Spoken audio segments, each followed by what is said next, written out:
Okay, and okay, we'll get started. Just wanted to reiterate the test, right? Because I have so many questions all the time. You know, I put out the announcements, and I did this on purpose to put it out early. And you can see now that on your Blackboard announcements, it's on there permanently. And that's because I always get questions, you know, just before the test. Well, where is it? How do I access it? And whatever. So it's going to be during the exam week, and it's going to be on Tuesday, June the 18th at 2 p.m. only. You know, so there's not going to be a period where you can access it for a long time. It's going to be open for the duration of the test.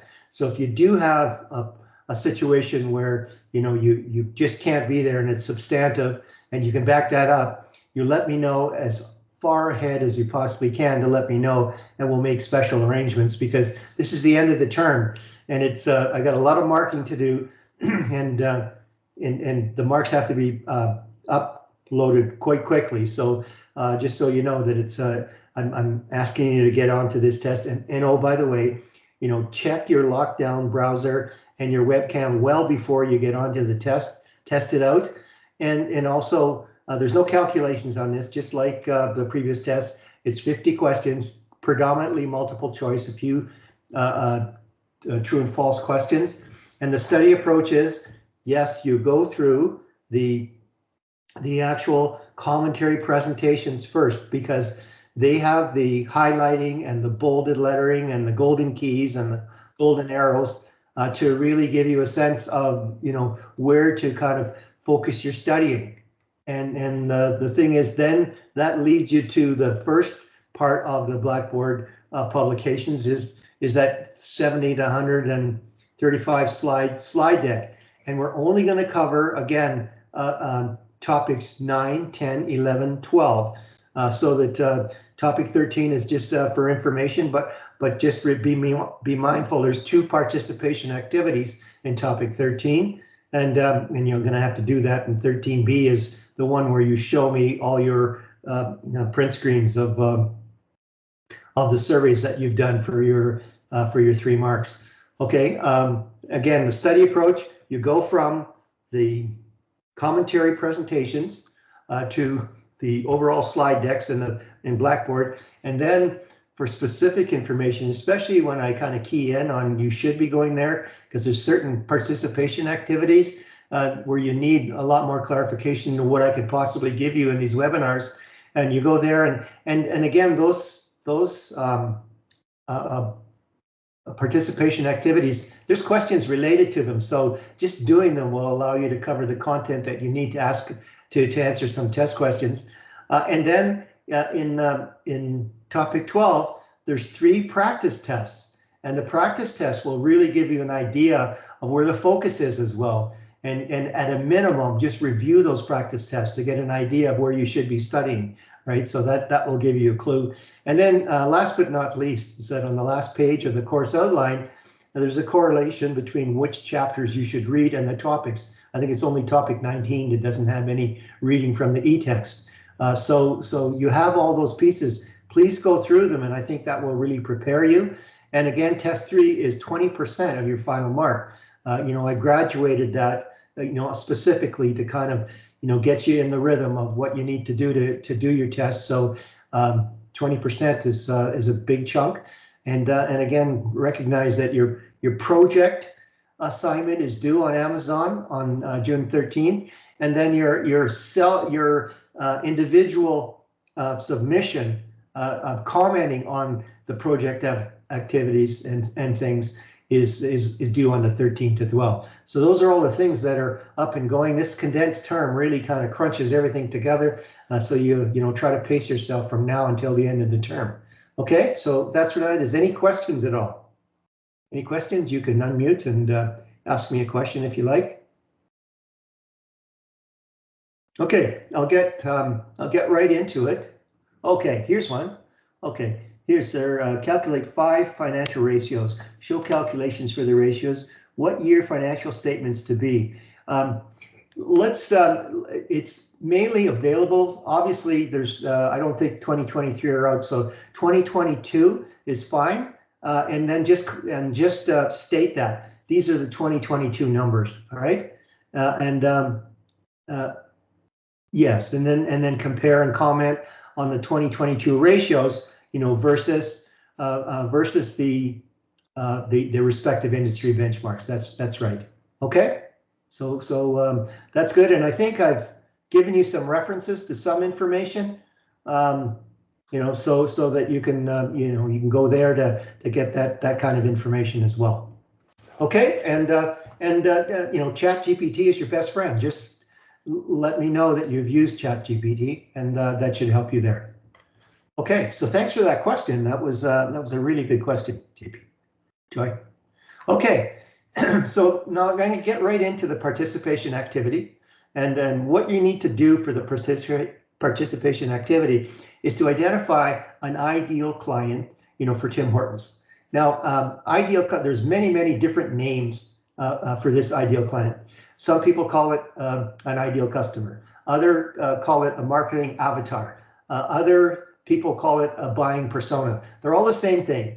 And the thing is that there's several ideal clients types for Tim Hortons. So I want you to identify one of those ideal clients for Tim Hortons, and for good reasons, So just an example. So just think that in a farm community, small town Alberta, and there's a Tim Hortons. Well, chances are their ideal client might be typically farmers, and farmers get together and basically every morning for coffee and compare notes and everything else. So that's an indicator. So let's talk about a Tim Hortons franchise that's close to the college. Well, chances are there may be a lot of college students there, and not only that, it's free Wi-Fi, and sometimes they go there do their homework. So the ideal client might be college students. But pick one, and really what that normally is, it's the most profitable target market. And you really need to get into the key aspects of that, and we're going to talk about that, of the attributes of that ideal client. And the way you should look at this is that imagine that you're sitting across a desk from the ideal client and you're interviewing them, right? And that really kind of brings it home in terms of being there on the personal level to really understand, how you can appeal to that ideal client. And over the customer lifetime value, right? So it's not just that, here's an ideal person to come into the location or pick up a coffee. It's that, will this customer be there for 15, 20 years? And how can I really move that relationship to the point where that ideal client becomes a champion, a champion for where they're actually they're so loyal, they're advocating for us, they're actually bringing in customers and saying this is the place to go, and they're talking up the products and services and all those things. And the champion thing is somewhat of a test question, so keep that champion thing in mind, associated with customer loyalty. Okay, so that's kind of the background. Now what I want you to do is, if you go to this particular link, you go to slides 10 and 11. So I want you to extract those two PowerPoint slides as the template, and then keep all the headings, but replace it with the characteristics that are pertinent to the client that you have chosen, the ideal client that you've chosen. The second one, and look at it, says only for reference. And what it is it will help you identify the ideal customer parameters. It's a form that you could probably fill out, but I don't want to see that. I just want you to use it to be able to fill out the template, the two PowerPoint slides. And what I recommend is that keep everything together the same way as in the PowerPoint slides in terms of presentation, and it makes it much more easier for me to effectively mark it and give you a good mark. I mean, that's really, help you on that one. Okay, so here's an example where I did one for the art barn. It was North Simcoe Art Barn, and it's sort of like a local museum, featuring art and artifacts and artisan creations and whatever in a small county. And it took us about, half a day. So I sat down with the key people that were working in the art barn and the senior manager, and it all starts with a little story. All right. So again, this is a PowerPoint slide, and so that you would put your ideal customer name up here, and this is the business. So you'd have Tim Hortons ideal customer, and then you'd have a name for that, and that name is relative, to the target market you're talking about. So again, this was an art barn. So Amy Artsy was a really cool name to use, and what it does then, it helps enforce, that awareness of an ideal customer throughout all the staff. I mean, that's the key reason for it. And then you do a little story around that, because people work from stories. Excuse me. And then, so what I want you to do is keep these headings in terms of background and demographics and identifiers and goals. And I want you to populate, what you put in there, what you've garnered, on your Tim Hortons ideal customer selection. And it's 2 slides. So the second slide here is related, really, this one here is related to the value proposition. And you're going to see, we're going to go through some marketing slides, and it tells you, you start with the vision for your offering, and then you look at the ideal customer. And then once you identify that ideal customer, you look at the value proposition towards that ideal customer. And the thing is, this ideal customer, again, is, it's your most profitable customer, so that, you want your focus to be there. And a business may have several ideal customers, so that, you'll have to break the, or regular organizations would have to break that down. But for our assignment, you just pick one. And you can see here, I'm going to talk about the value proposition just next. But here's the various categories on the other side too, the psychographics. So Amy Artsy was a YouTuber, was on Instagram constantly, a podcaster, and what were her motivations, all right? And then what relationships did she have? What kind of relationships that that you could nurture with Amy Artsy? And again, it's to get through that overall buying process, where ultimately the last step in the buying process is advocacy. That's where you get customer loyalty, and I'll keep talking about that. You'll see some slides that are coming in to do that. All right. So just keep this in mind: gain points, pain points, values. Okay. So now this is Alexander Osterweiler produced this value proposition canvas. It's used throughout the marketing communities, and so we look at Amy Artsy in the view of what gains can we produce for Amy Artsy, and by gains that meaning what can we add in our offering that will enhance Amy Artsy's success as a person, as a business person, as a business owner, all these things. So again here, like this particular art barn, had camping facilities, because it was in the tourist area, and so that's something that's very unusual. But hey, you take a look at a family that's into looking at local culture and looking at artisans, products, and art and whatever. That's a real gain for them, because hey, they can park there and go to the museum and then also go to the beach, kind of thing. The next one is the pains. What is it that they don't like about the institutions, say, that your competitive organizations offer in terms of products and services? So you take a look at I'll give an example. So myself, when I go to Tim Hortons, if I ask for double milk, sometimes I get double cream. I'd say 8 out of 10 times. So I specifically have to ask, I would like 2 milk in my coffee, and that's a pain. All right. And so that if Tim Hortons recognize that, is that, they're their workers are so close inside of their routine that they're just going through the motions and they don't listen to the customer. Well, that's a pain in the customer's point. So, you need to offer a pain reliever. And then the third category on this customer wheel is customer jobs. So the thing is that I go to a new city, how do I find out where the nearest Tim Hortons is? That's a job. I got to find out where it is. And then when I go there, maybe there's new technology introduced to put your order in, and I don't know how to work that. Well, so it covers, what is it that the customer needs to be aware, and then to transact and do everything else. Those are customer jobs. So once you've got this figured out for your ideal customer, then you start honing your value proposition in terms of the products and services that you provide, and find out, well, what can I create in terms of gain providers or gain producers for the customer that will wow them and be unique and add to my differential advantage, which really leads to competitive advantage.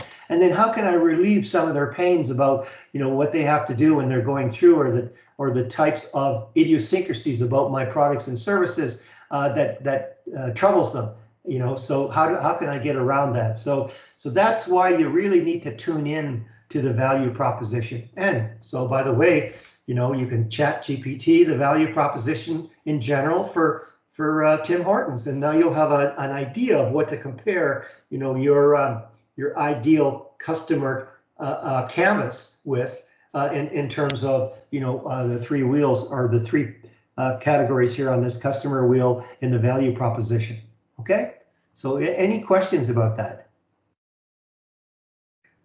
Okay, I'm just looking at the chat here, and Joy said, and the project is 6 pages only and double space. Not necessarily. That's just a guideline. If you go over, but not too much over, as long as you're being economical about what you're putting across, and it's easy to absorb, I'm fine with that. Now, I don't want paragraphs and paragraphs of several pages for each answer. That's not going to do it for you. I want you to get to the point and use point form and go from there. Okay. I hope that answers. Joy, can you just give me a thumbs up if that answers your question? Okay, good. Thanks. Noted. Okay. Okay. So here I want to tie in the marketing aspects, and where does that come from? The strategic plan. So you start with the strategic plan, and the strategic plan is timeline in terms of probably 3 to 5 years. Mainly, I think the average is about, or the mean is about 5 years. Okay, and then from there drops down an annual business plan, and normally that's a 12-month plan. And from that 12-month plan, it's correlated, with the 12-month budget, or the annual budget process for the organization. That's pretty consistent. And out of that business plan will come an annual marketing plan. And again, that ties into the budget. And the thing is that steps 2 and 3, like an annual marketing plan and an annual communication plan, sometimes that's condensed into one plan. But understand that, inside of your marketing communications, the most important thing you could do, especially since, I'm going to be talking about going into multi-channels instead of just, you deliver an advertisement, inside of your shop or whatever, that your campaign messages and your format has to be totally aligned, especially if you've got a product line of maybe 10 products.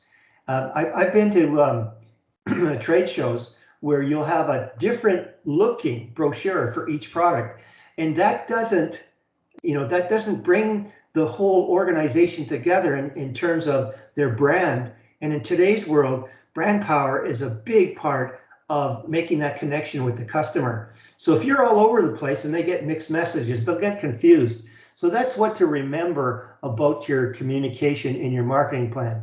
Keep it consistent, keep it congruent, and so that it's easy and it's just simpler to go from one product to the next without having to reinterpret what the communication message is. Right, so that's what and especially in today's digital marketing plan age, being consistent in your campaign messages is so important.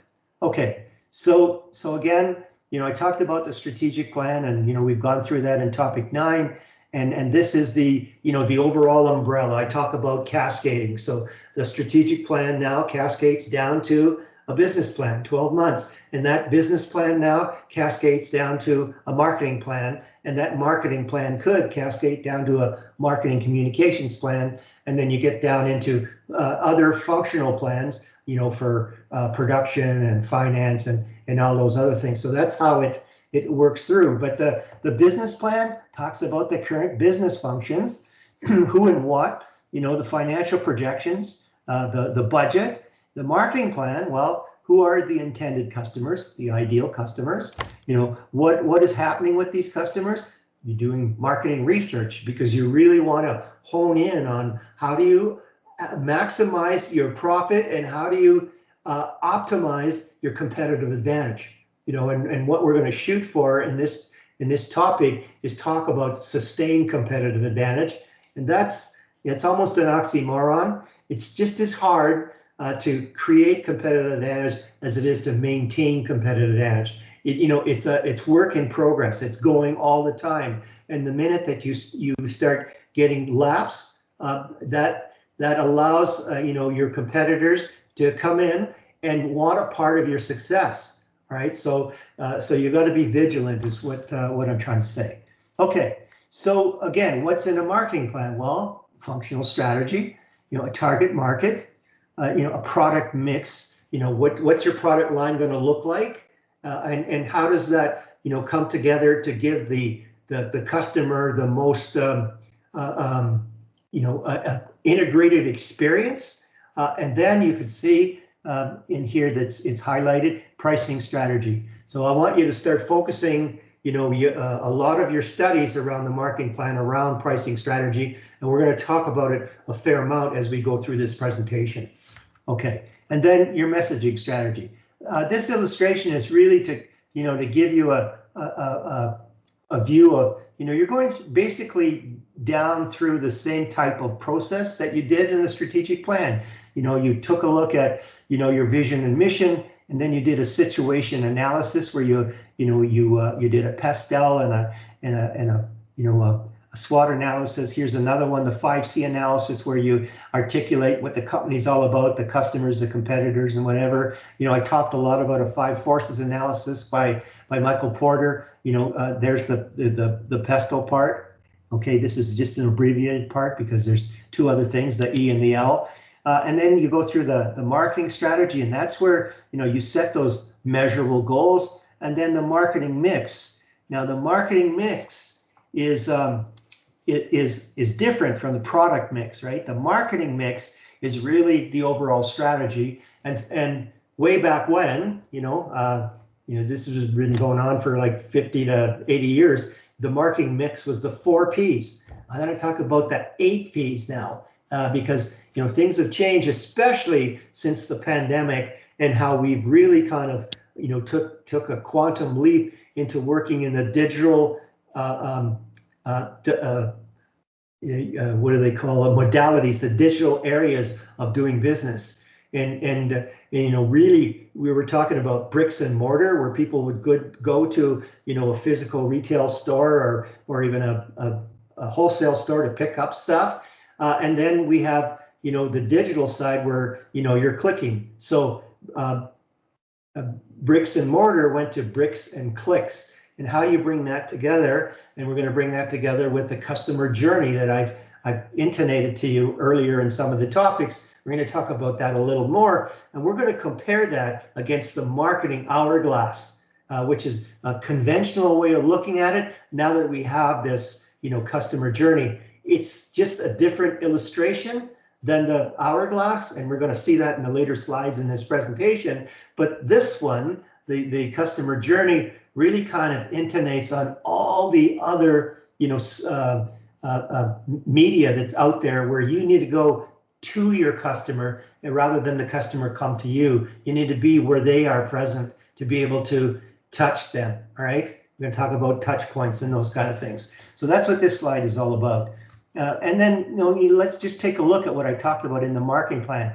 first we identify the target market, the ideal customer. Then we define the value proposition. You know, I talked about Alexander Osterwalder's value proposition canvas, but this is an iteration. It's not like, you know, it's one step and then step two, and then, but you need to come back and you'll learn things inside of your value proposition that you and you'll test it, and you'll be able to clearly, better identify that ideal customer to be able to optimize your capabilities with that. And then you set some clear objectives. We call them goals, at that level, and then develop that marketing plan, and you build that sales pipeline, and you develop your pricing strategy, and then you measure and optimize. So again, that's why, developing your pricing strategy is a key proponent of the marketing plan, and that's why we're putting emphasis on that. All right, and this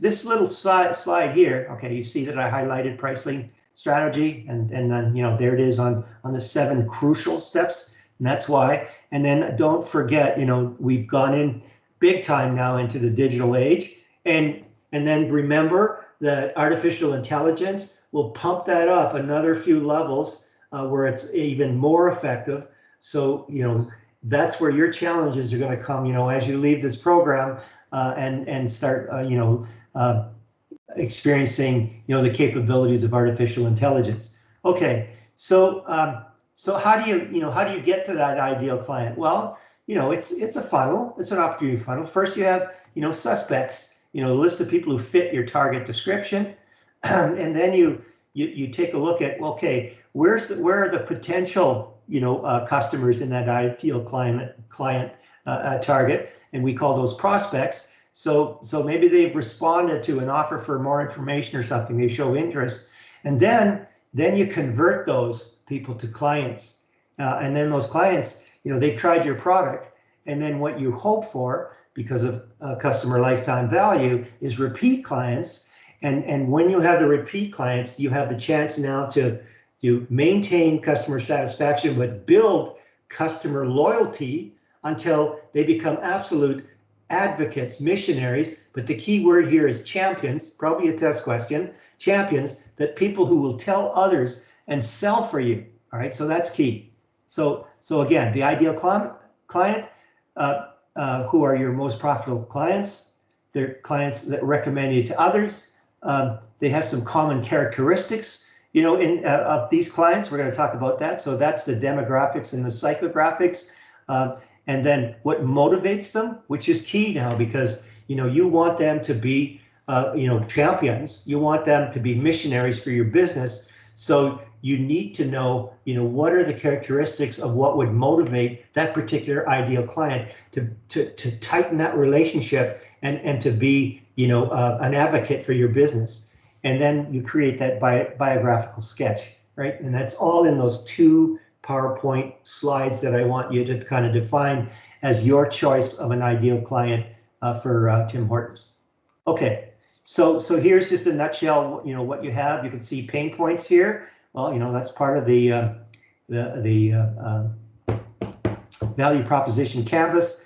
Goals, values, the communication style, to know where along the customer journey, where you would communicate them in their areas. So we talked about Amy Artsy was an Instagrammer. Well, there's where you'd be doing your communication with Amy Artsy. And then, she's a blogger. So you'd be on her blog, and you'd be, as a marketer, you'd be talking about your series of products. And then that gives her the information that she can promote, right? So those are the kind of things that you look at. So that's what this is for. And the thing is, I put this in, I just want to emphasize, this is my opinion, I just want to emphasize that you really can't identify an ideal client before you truly understand the organization's value proposition. So, you really need to, once you see that client, you really get into that value proposition to find out how they tick. How can you make those connections? And then when you do that, then you can go back and really emphasize, those points, where you can make them into champions. Okay, so here's a little bit more information about the value proposition, Dr. Alexander Osterwalder, it's more or less to really kind of emphasize, how to create this ideal customer. So you're really looking at this part of the value proposition, but then you take that information and then you integrate that in. How can you make the most effective pain relievers? How can you make the most effective gain creators? And then how can you modify your products and services to truly, provide the utmost in value for your most profitable marketing segment, the ideal customer. Okay. All right. So again, here's, I took this a little farther. This is the value proposition for Amy Artsy, at the Newton Street Art Barn.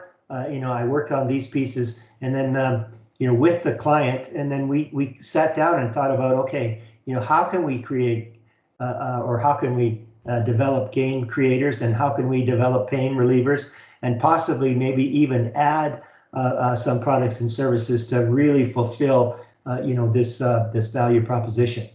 Okay, so in this customer profile, you can see what are their relationships, to see how you can tie into them. What is their motivations, so you can see how to leverage your offering to appeal to them. The modality is the channel, like which channels, not channel, but channels that you need to go in to meet them and give them that information and entice them to purchase and all those things. And then what kind of demographics do they have? And that's income and education and all those things. And what kind of psychographics, meaning that really tells you something about their personalities and things, and then work that through. This one here, business demographics, that's if you're doing a B2B or a business to business customer profile. So that's what that's there and there. So this is just information for you. I don't want you to think that this is part of the template or anything. It's those two slides. I think it's 10 and 11. That you're gonna download that link, and you're gonna extract those two slides, and then you're gonna put your information in the categories that you have to complete. Okay. All right, but it just gives you a little more about, here's another way of doing this. This one here, the originators called it an avatar. And and here Sally the solopreneur tells you something about where Sally's preoccupation is, and it gives you just a little more about filling out the demographics and the interests and the behavior. So this is just for example. This is just to help you start with participation with your group. Okay, that's that. Here's the slides. The actual slides that I produced with this group, and I'll tell you a little story. All right, so it took about half a day to do this ideal customer. It took us another half a day to do the value proposition, but that's another story. So I had really the key people in that art barn that worked with me to do that, and about 6 hours later we had it done.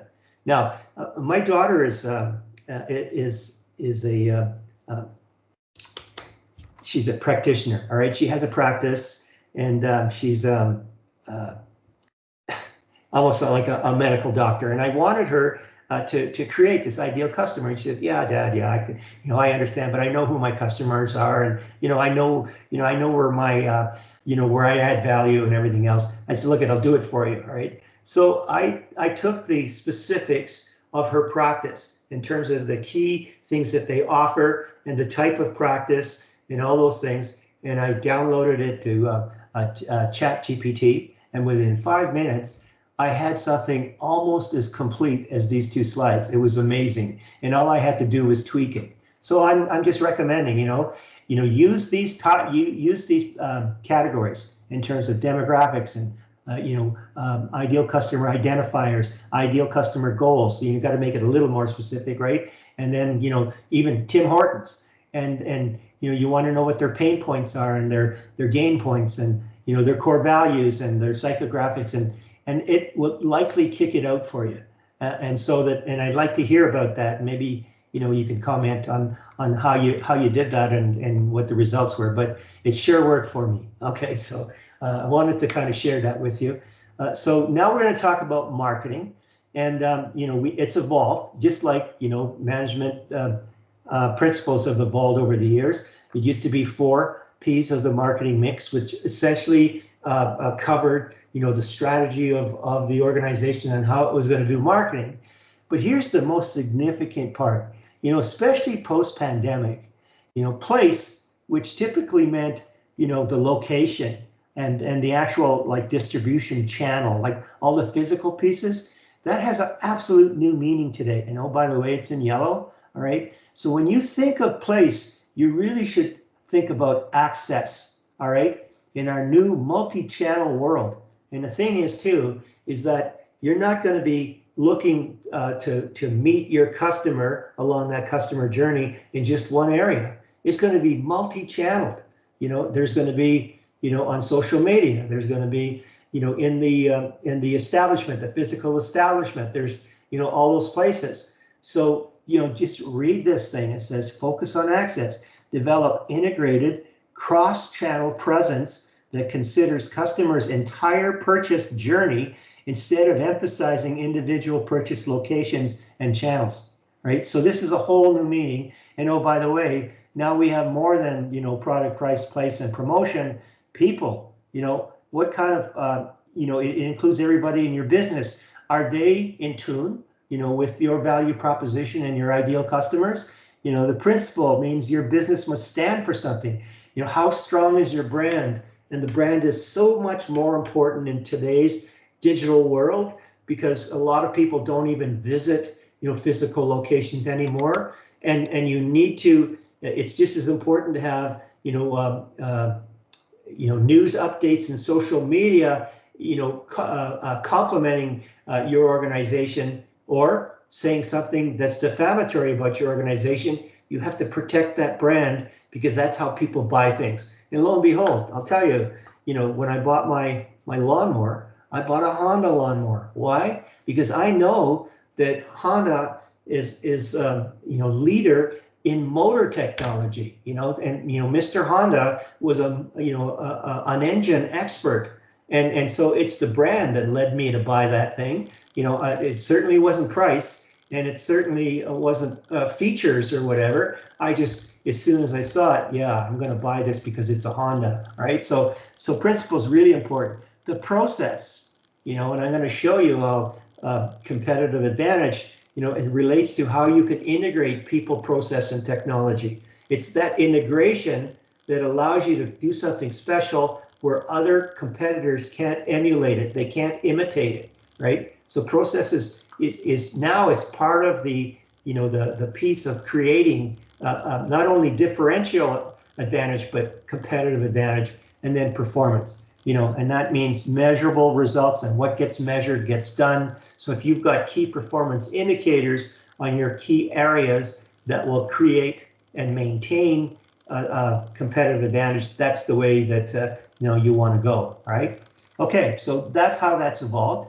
And again, here's this customer journey map, and you can see by the time, you know, you get on this side, this is where you've created champions. And you'll be inside of their social networks, and they will be commenting on the greatness of your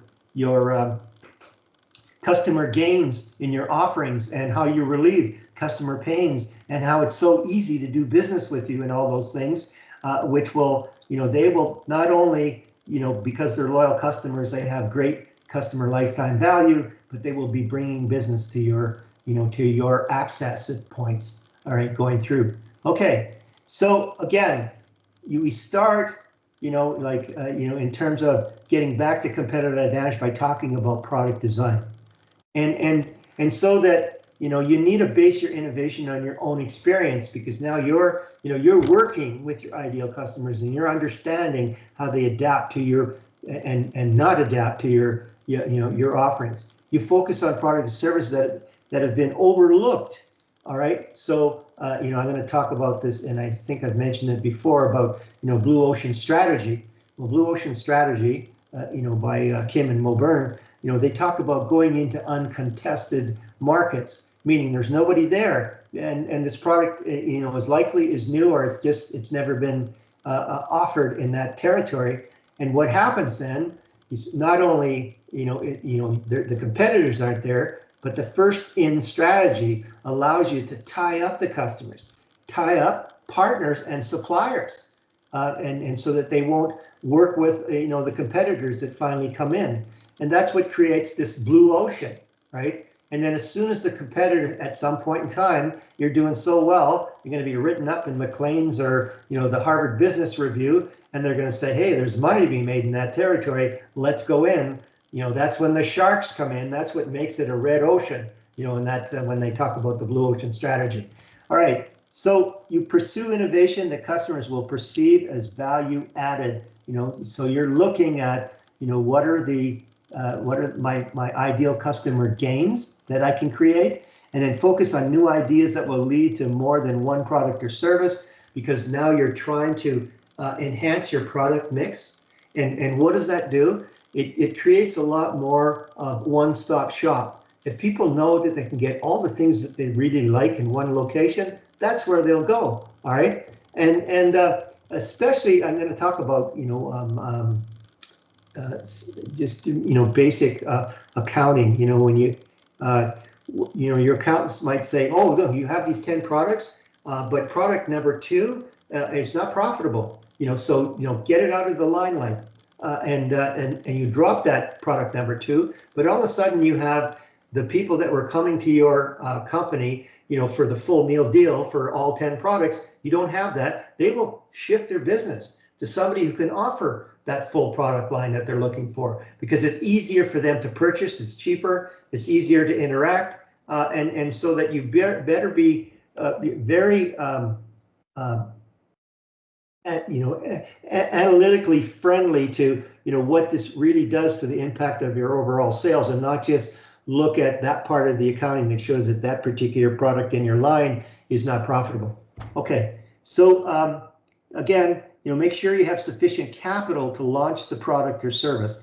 And again, capital, is another resource that creates competitive advantage, because you can have businesses that are promoting and making inroads into penetrating a market, and then they run out of cash or capital. They can't do that advertising, and everything that they build up to there is, it just falls apart, and then they can't be competitive anymore. So that's one resource you have to be very careful about managing, and we're going to talk about that when we do the VRIO analysis. Okay. All right. So here's something to really remember, is that competitive advantage is on a cycle.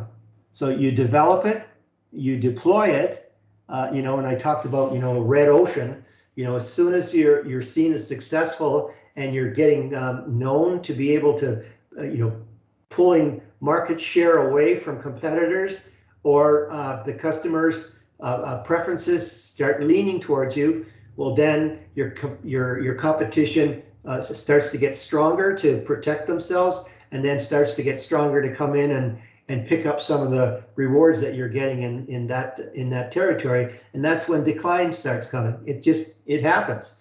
So the whole idea is that, you want to keep your competitive advantage going. So you got to know, when you're getting to that peak of deployment, or when you're going to reach that, and start thinking about how you want to manage that to either maybe reinvest or redirect or recalibrate to maintain that competitive advantage, because if you don't, it's going to start declining. So those are the 3 words that you should remember, throughout this whole topic for competitive advantage: develop, deploy, decline. Okay, so we're gonna cover that, and then in these in this competitive advantage, there's all these strategies that you could use. So we talked about Michael Porter in terms of cost leadership and differentiation. I talked about first mover advantage when I said, I talked about blue ocean strategy, where you have first in, going into an uncontested market, or you're the first one to deploy an offering that no one else has up until that time, and you have a chance to kind of lock in your buyers and lock in your suppliers and your partners. Then there's time-based advantage. Sometimes it's the timing, although it's just technology advantage, and then the type of partners that you can bring in to give you that capability that no one can imitate, and because they're all, say, best-in-class partners that make your product or service a super offering. Okay, so here are all the things about sustainable competitive advantage. And again, there's no such thing in my idea of a sustainable competitive advantage. It's temporary competitive advantage that you have to work at. And the thing is, it's just as hard to maintain competitive advantage, sustain competitive advantage, as it is to build it. There's always a balance here, all right? And so you look at distinctive capabilities, and some are tangible and some are intangible. I already talked about the strong brand, right? That is so important because it's a perceived value in the customer's mind, right? So it's not tangible, and so that it really counts. In terms of tangible, well, intellectual property right, you may have a patent on an innovation that you've done. So if you got 17 years before the competitors can emulate that technology, and so that you have 17 years to build that business, or you have exclusive licenses. I had a business called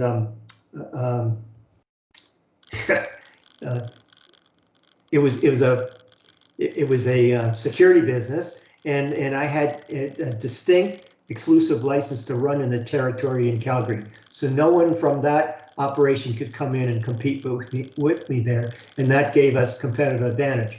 All right, and then there's monopolies. So you'll have maybe an electric distribution company, and they're the sole business in that area designated by the region or the province or the federal government, and that allows them to be able to get to a better level of economies of scale to make it cheaper for the customer. So that's what a statutory monopoly does. But intangibles, just the way that you run your company in terms of leadership, the core competencies in terms of knowledge and skills that you bring into the organization, the way that the teams work together for synergies and in operational excellence and beyond, your organizational culture, the processes that you use, and again, the partnerships and alliances that you bring to the table, So these, a lot of these are reproducible, but it's the combinations that make the difference. Okay.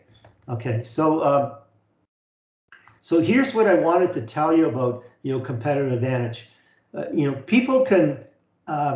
Competitors can emulate process. And they can go out and buy the same top technology that you have. They can hire away your people.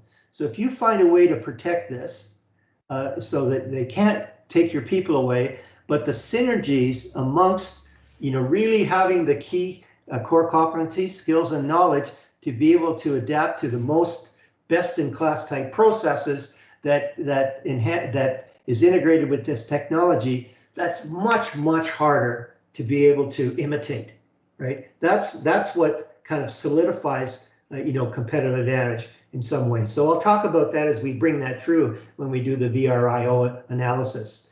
Again, here's a little bit of a plug for Blue Ocean Strategy. This is, Chan Kim and Renee Mulborn. It's a good read. And what I would do, there's a lot of apps that they have, on Excel that you can download for free, to do like a strategy piece around how they put together the strategy for Blue Ocean. And so there's a lot that can be gained from here. So I strongly recommend that you just look into it and see what's there. Okay, so how do you build sustainable competitive advantage? Well, you got to know your competition. And that's why it's so important to know your ideal customer, your target market, how to anticipate that future. And and you're only as good as the last time you checked your environmental scans, doing a pastel on a regular basis to see, where are the trends, where are some of the the new technologies that are going to come and replace your technologies, where are some of the things happening in climate change that can affect you. All those things can affect your sustainable competitive advantage, and then offer something unique. So we talked about that. Excuse me, I'll just take a.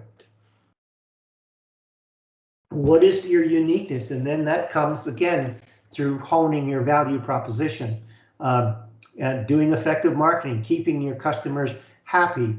So all those things that you need to do that we put into your ideal customers in terms of making that relationship deeper with them, and then getting involved in your community to see what's going on, and then again using a good price strategy. And that's why we're going to talk about price strategy throughout this topic. It's pretty important. All right.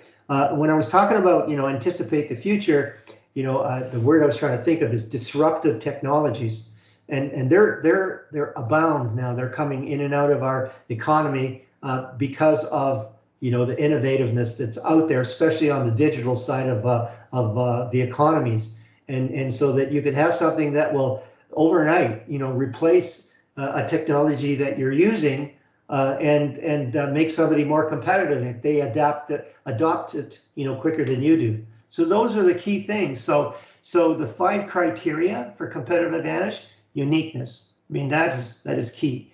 What are you going to offer, especially in your value proposition, that is going to bring gains, is going to take away pains, and it's going to stop your customers from being awake at night, thinking about their problems, better than the next provider. Really hard to replicate, because if it can be replicated, then at some point in time, they're gonna come in and take away some of your market share. Superior to the competition, because then that it's going to draw customers to you because of the value that it creates. And then sustainable, we talked about that, and that's why we're gonna, the next portion of this topic, we're gonna bring that up, and then applicable to multiple situations. So that's what gives you sustainable competitive advantage. So here we're starting to get into this VRIO framework where participation 10B is going to come into play. And so what you're doing, it's prepping you for the resources that you should bring into this offering, when you're putting it together, to be able to give you competitive advantage. You see all these yellow arrows? It's pretty important to know what a VRIO resource is. So let's just start with resource-based view. So relies on the resources. So sometimes it's tangible. So tangible, I mean like physical or whatever. So let's talk about electric vehicle battery manufacturing. Lithium, it's a key raw material to go into those batteries. Very tangible. Okay, so that's people know what that is. And then intangible, well, intangible might be you have a patent, or you have a really strong brand, so that you're able to secure resources based on that brand. People know that you're a trustworthy company, and they'll sell to you, and those kind of things. And then that it must be heterogeneous, and what that means is unique. That's a big word for meaning unique. So if it's unique, and then no one can, it's immobile, no one can take it away from you. All right. So let's just say that Elon Musk, he wanted to be, make sure that he had great supply of electric vehicle batteries. Well, he would tie up all the lithium production in the world. All right. It's very unique, and no one else can use it. He's the only producer, so he could sell to his customers at unbelievable prices to make his ultimate products and services, very less pricey in the marketplace. All right, these all make up, the resources to gain for competitive advantage, right? Again, so intangible assets, you can see this is highlighted: brand, trademarks, intellectual property. So that's hidden trade secrets that you don't share with in the marketplace. They're much harder to duplicate. All right, intangible. Okay, and then what's unique? All right, so then this is the crux of 10B. So what I want you to do is I want you to fill this template out. So that's where you find this template, and there's 3 main types of resources. And I already talked about physical capital. Remember, I talked about money to be able to buy things, to stay in the business. So what I want you to do is I want you to take one, and it may not even be on this list, but one area of human capital that is a resource for Tim Hortons. And then, so that would be this one area, and you'd say human capital, let's say it's employee training. And then you go through the analysis of, is it valuable, is it rare, is it, can you imitate it or not, and do you have the organization to make it work? And then the next category, organizational capital, let's just say it's patents. So you can say organizational capital, patents, and talk about that. And then physical capital, you put physical capital, and you could put equipment, all right, as an example. So it's just, one example of each category, and then undergo this analysis. And really what you're doing is, I'll just show you this piece here, all right, is that you're kind of going through and you're filling this out in this framework, but you're going through these questions, okay? You're saying, oh, is it valuable? Well, no. Well, it's not an advantage then. Is it rare? No. Well, that means then anybody can, access that, and so it's parity means equal, so it's competitive equalness.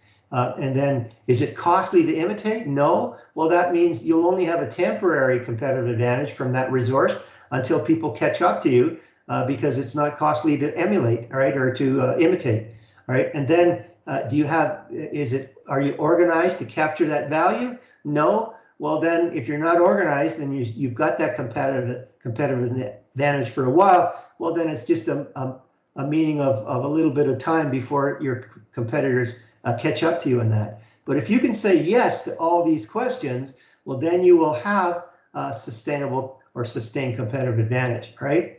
So again, you identify the valuable, rare, and costly and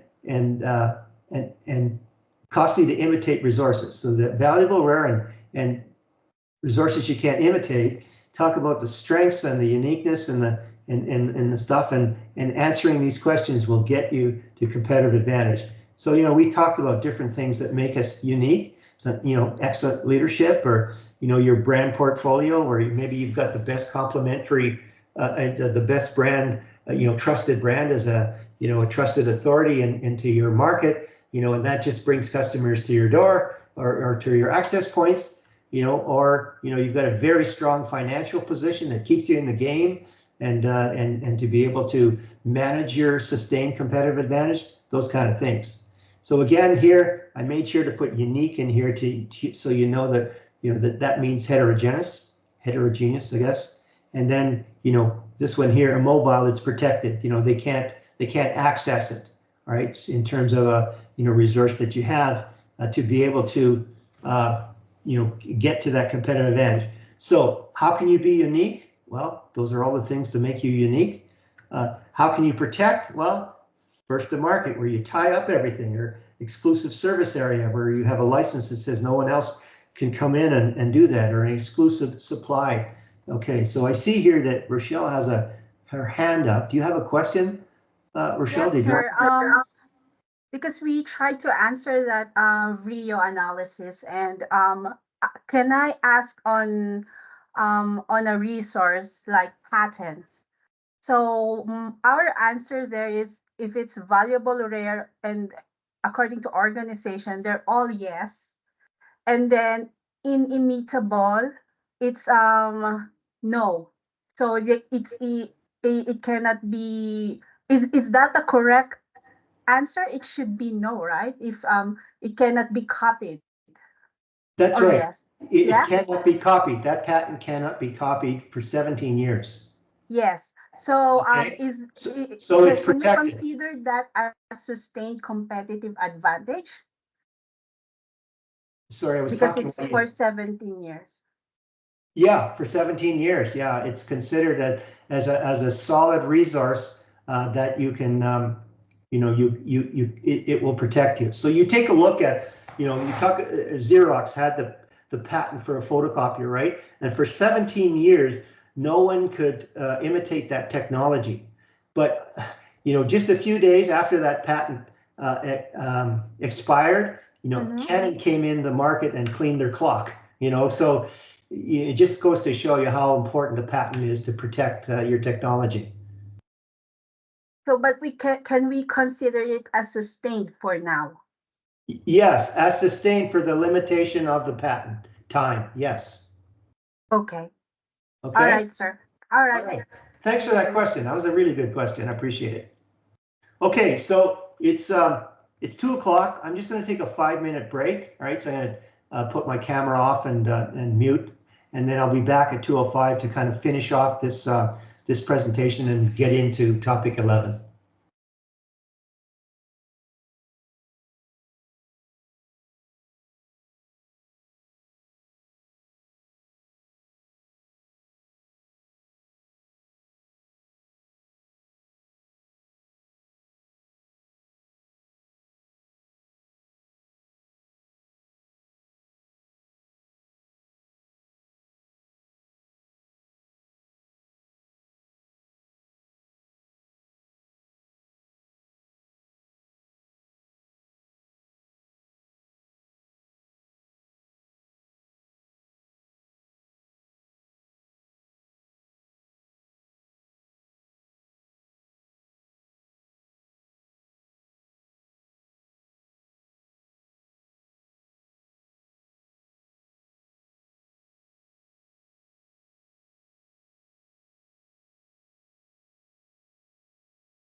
Okay, I'm back.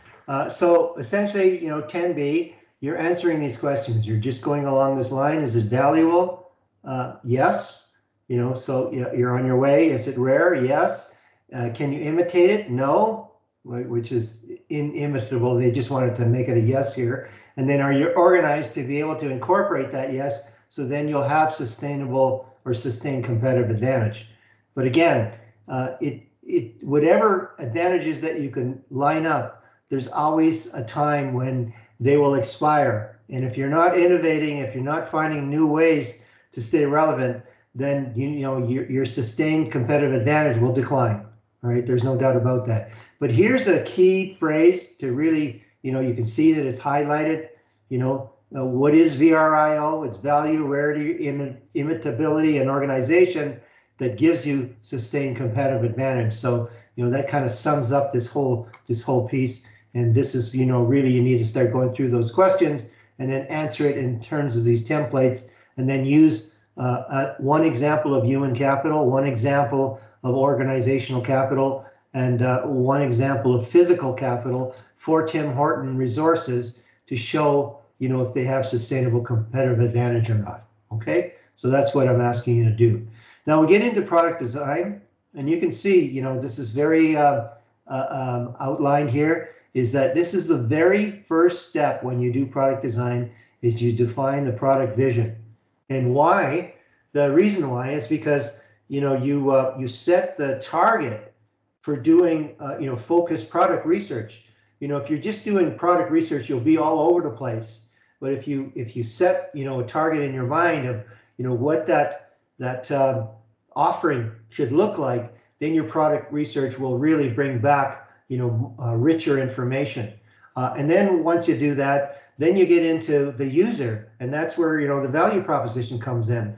What users, what are they looking for? What gains are they looking for? What pains do they have? What do they have to say about this? And then once you have that, then you get into ideation. That's when you start problem solving, in terms of, okay, we had this vision, we did the research, we got some key insights, from the research, and then the users themselves, how can we solve those problems in terms of designing an offering that it's really going to, bring absolute value to the designated ideal customers we talked about. And then you design it. And then you just don't stop there. You test and you validate that. So, when Procter and Gamble in Canada, when they produce a new product, well, they will design it, they'll put it together, but they'll offer it in a city like, can't remember the name of it now, Peterborough. Peterborough is one of the test cities, and then they'll see how that goes, and then they may have to recalibrate that product before they launch it, and then they'll launch it, and then they start measuring after the launch. What gets measured gets done, to make sure that, hey, this product or service is going to be a winner going forward. All right, but what I want you to remember though is that we need to build sustainability in our design, and that's been lacking. It's changing now, but you should always look into the overall end of life of that offering, and what can you do with its remnants, then rather than put it in a landfill, and so reuse or repurpose or recover some of the things that are key key components that could be reused in other places and done economically, and not only that, maybe profitably, so that you don't have to go to original raw materials in some cases, because you've got sort of a refined raw material that you could reuse in another product. So those are all the kind of the things that are doable to allow us to gain a sustainable approach to our environment, getting into triple bottom line: people, planet, and people, planet, and profit. Okay, so in marketing research, what's its purpose? Well, we want to provide insight into customer needs and wants. We want to know what they're all about, and we want to determine the appropriate marketing mix. What does that mean? The components of strategy and how we're going to market to that clientele. And we want to understand the external environment that could impact that target market. And that external environment is always changing. And I think they underscore that they should be talking about the internal environment too. You know, is your organization still relevant to be able to manage sustained competitive advantage, you know, because of changing conditions or preferences from your customer base. So here we get into, you know, when you do research, the better that you can define the problem, the better that the solution will, you know, fall out. You know, that's you know, an Einstein conclusion. And then you look at the different types of research that you can design. And one is primary data. That's where you collect that data yourself, you know, your own organization. That's much more costly. And then there's secondary data. And by the way, there's different types of secondary data as well. Some that are, you know, bona fide in a way, you know, especially, you know you're going to get good information from industry reporting, you know, in secondary, you know, from governments that aren't spinning their information, you know, because sometimes you can get misinformation from governments because they're trying to maybe promote their industry for you know, investment, or promote you know, for tourism or whatever. But let's go to the primary data side. And what you need to do on the primary data side is you need to do exploratory research to kind of, if I can use the term from focus group, focus in on, you know, elaborating on some of the insights that you've done in the exploratory research. Just because you've done it in exploratory research, it's not confirmed yet. So what you'll do then is you'll do a focus group, and then you'll find some insights from that focus group, and then you take those insights and then you do further research on them to validate them. And that's when you get into the qualitative and quantitative aspects of the research, and validating the, say, focus group findings, or you know, trends that are coming up or whatever, and it gets you to data analysis, and then you get some clear conclusions on how to build your value proposition, you know, for a particular market that you want to appeal to. So you can see there's a lot of focusing here, and so we want to really know what exploratory research is, you know, what's it all about, you know, in terms of these areas, and what's the objective: to gain background information, to define terms, to clarify problems, you know, hypotheses, and establish research priorities.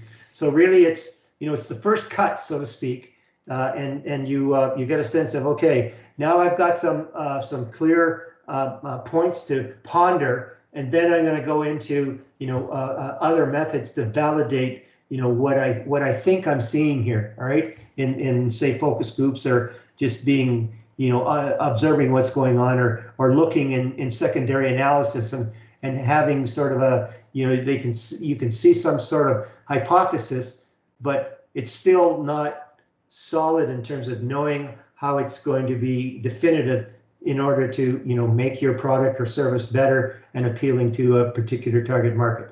Okay, so wanted to give you a sense here just with this slide. You know, there's nothing on a test or anything, but, you know, the different types of primary research. I mean, I've done a lot of these myself, you know, in my marketing capacities. When in my career, I've even done, you know, personal interviews with key executives, because of, you know, one of the products that I was promoting, I wanted firsthand to see if we were going to get support in using it. It was a business to business proposition, right? And how better than to get it from, you know, the head of an organization, to really get some indicators of, you know, how really interested they are in our product, and should we proceed to develop it further.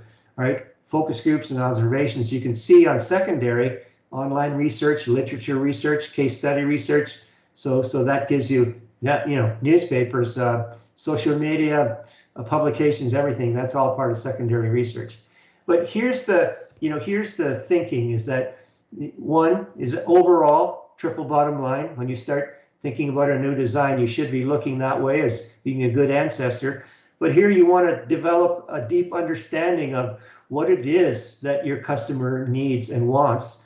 And then you actually define that in a problem, that you do that, and you test that problem. And through testing that problem, you know, you can brainstorm particular from the insights you gain from the testing, brainstorm potential solutions, and then you build a prototype. And just like Procter and Gamble, you go in and you find a test market and you test it out and see what's going on. And then even once it's launched, then you would keep on measuring to see, is it getting traction? Are you gaining market share? And if you're not, well, then you have to recalibrate or decide that maybe that wasn't the right thing to do. So what's really important around what you're doing is product life cycle. And why?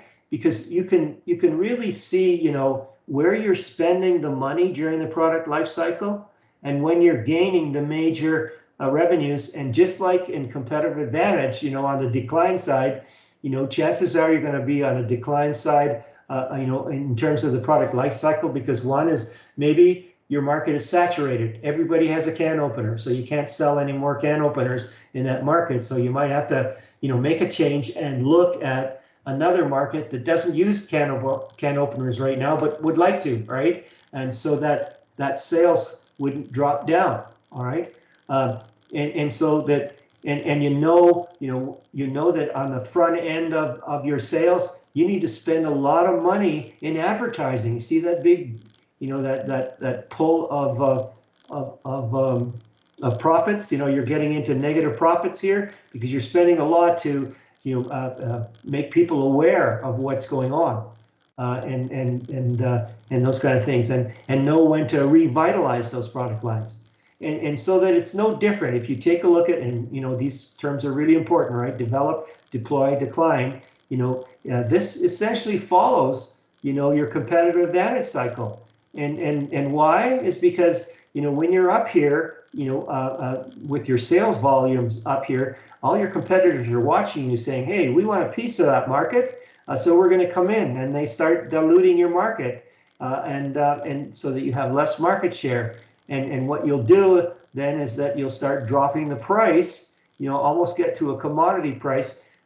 One is to maintain your market share, but secondly is to if you could get your price lower than what other new entrants need to be able to be feasible, well, then you can keep them out of the market as well. And this is what DuPont does. I mean, they're a gas and oil products company, and they'll come up with a new product. Well, they'll charge premium pricing, and then once their competitors get an idea of how to make a substitute or whatever, they start diluting the market. So what does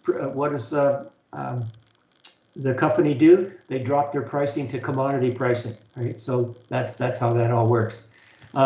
This slide is just to emphasize, how customer lifetime value is really, at the end of the customer journey. That's where you want them. You want their full attention. You're going to make a lot more money if you manage to keep that customer loyalty up and running. And again, I'm not going to talk about this one. This one, just as an anecdote, Robert Cooper was a visiting lecturer at the university when I was doing my master's, and this is a great book if you want to know how to bring a product into market. But I actually used his system, in a product that I actually designed for the company while I was doing my master's, and man, it was very successful for me. Okay, so product strategy. Again, product mix is very important. And what you need to understand, though, is that if you have a lot of products, that doesn't necessarily help you with economies of scale, right? Because, each product is manufactured differently, and you may not, it's not going to help you if you have many different products. So that's the key thing to think about this. And again, price strategy is a very strong component. We saw it. It's in the 7 steps of marketing to maintain competitive advantage.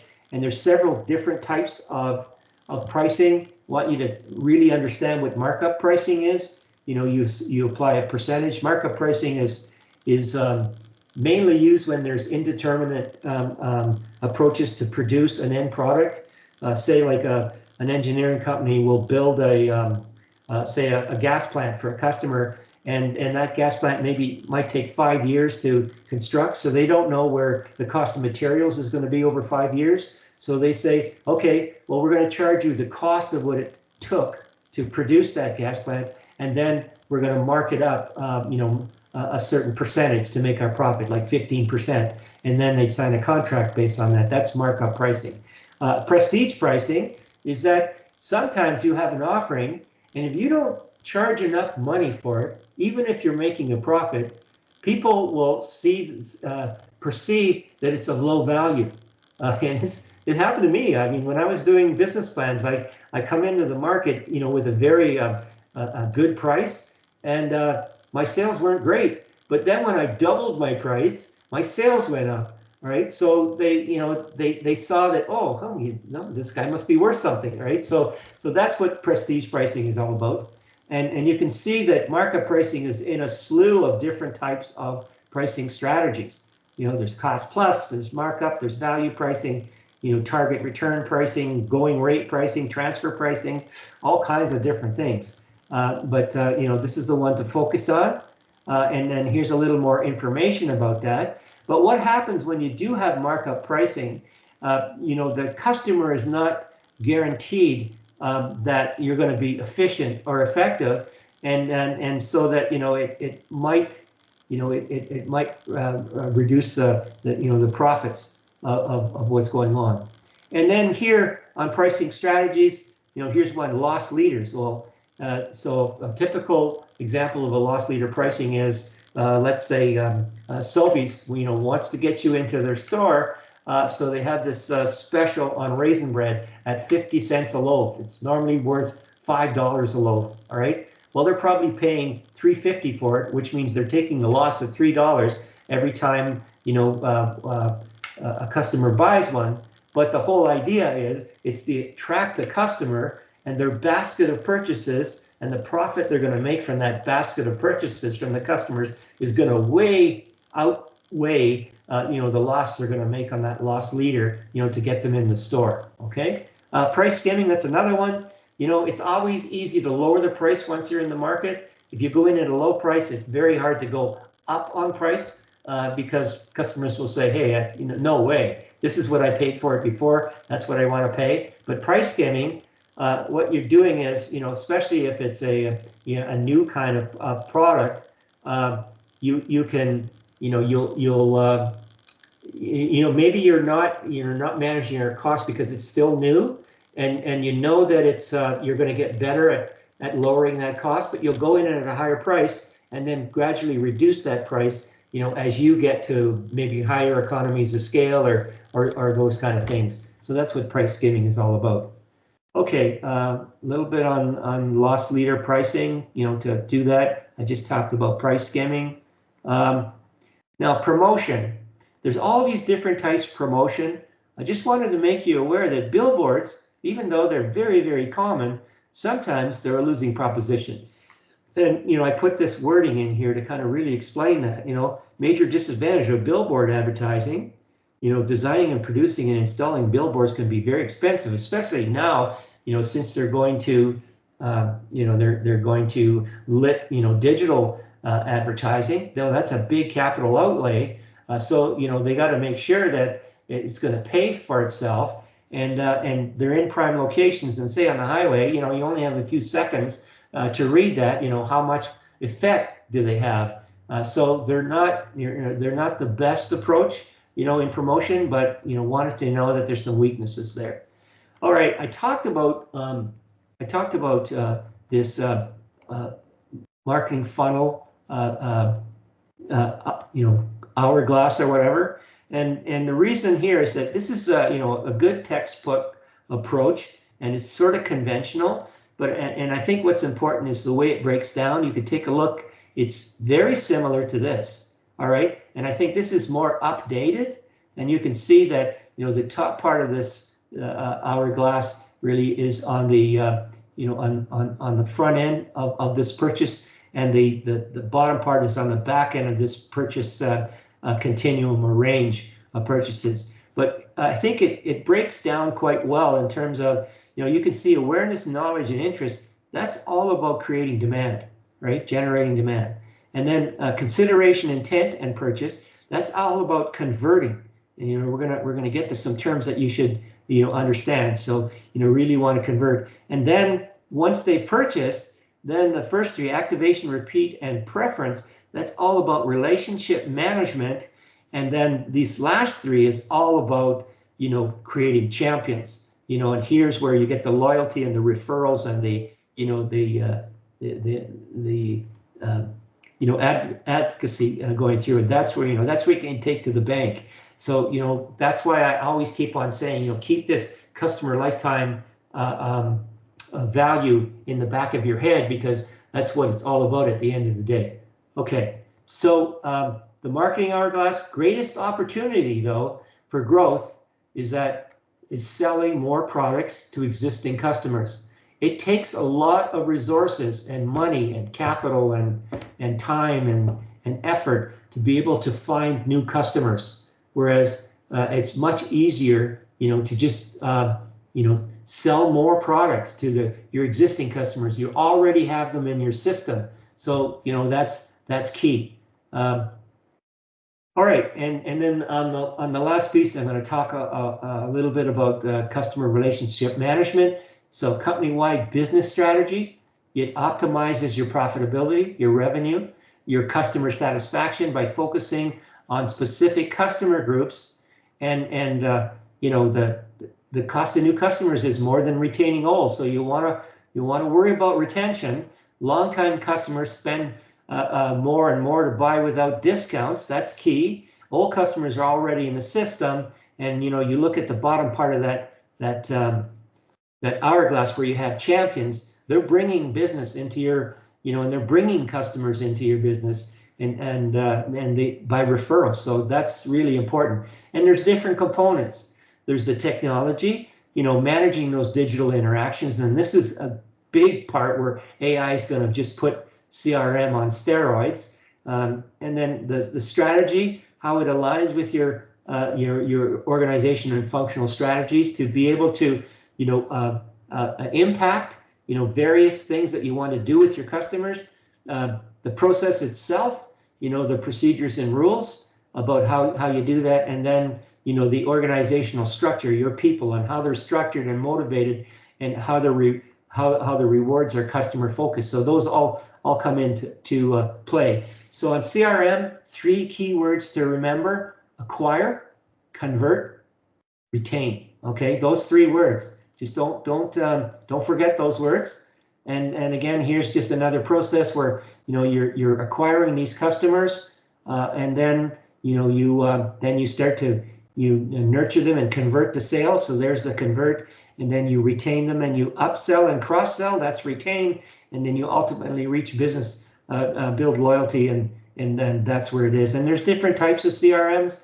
There's the you know, the operational CRM, and those are various processes for customer relationships, and you know, it gets you back to the central business process.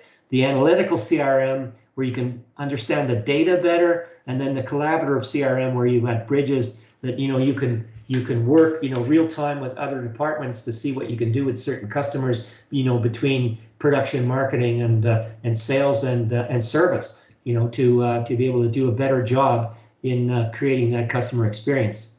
And then here, you know, here's where AI is going to come in. I put this article in here that you can, you know, you can look at, but, you know, data ingestion, you know, we're getting into more big data, and AI is going to be able to go in and find these sort of really